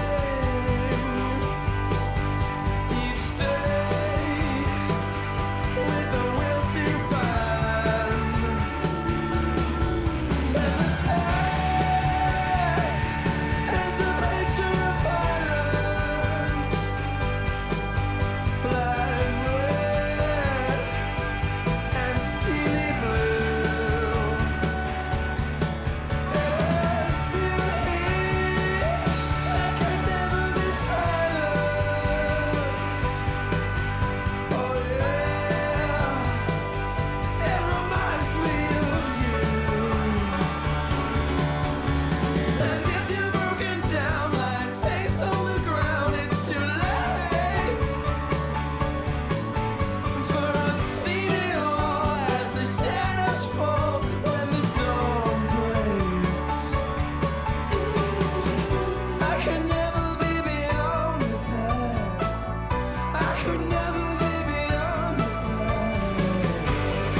you.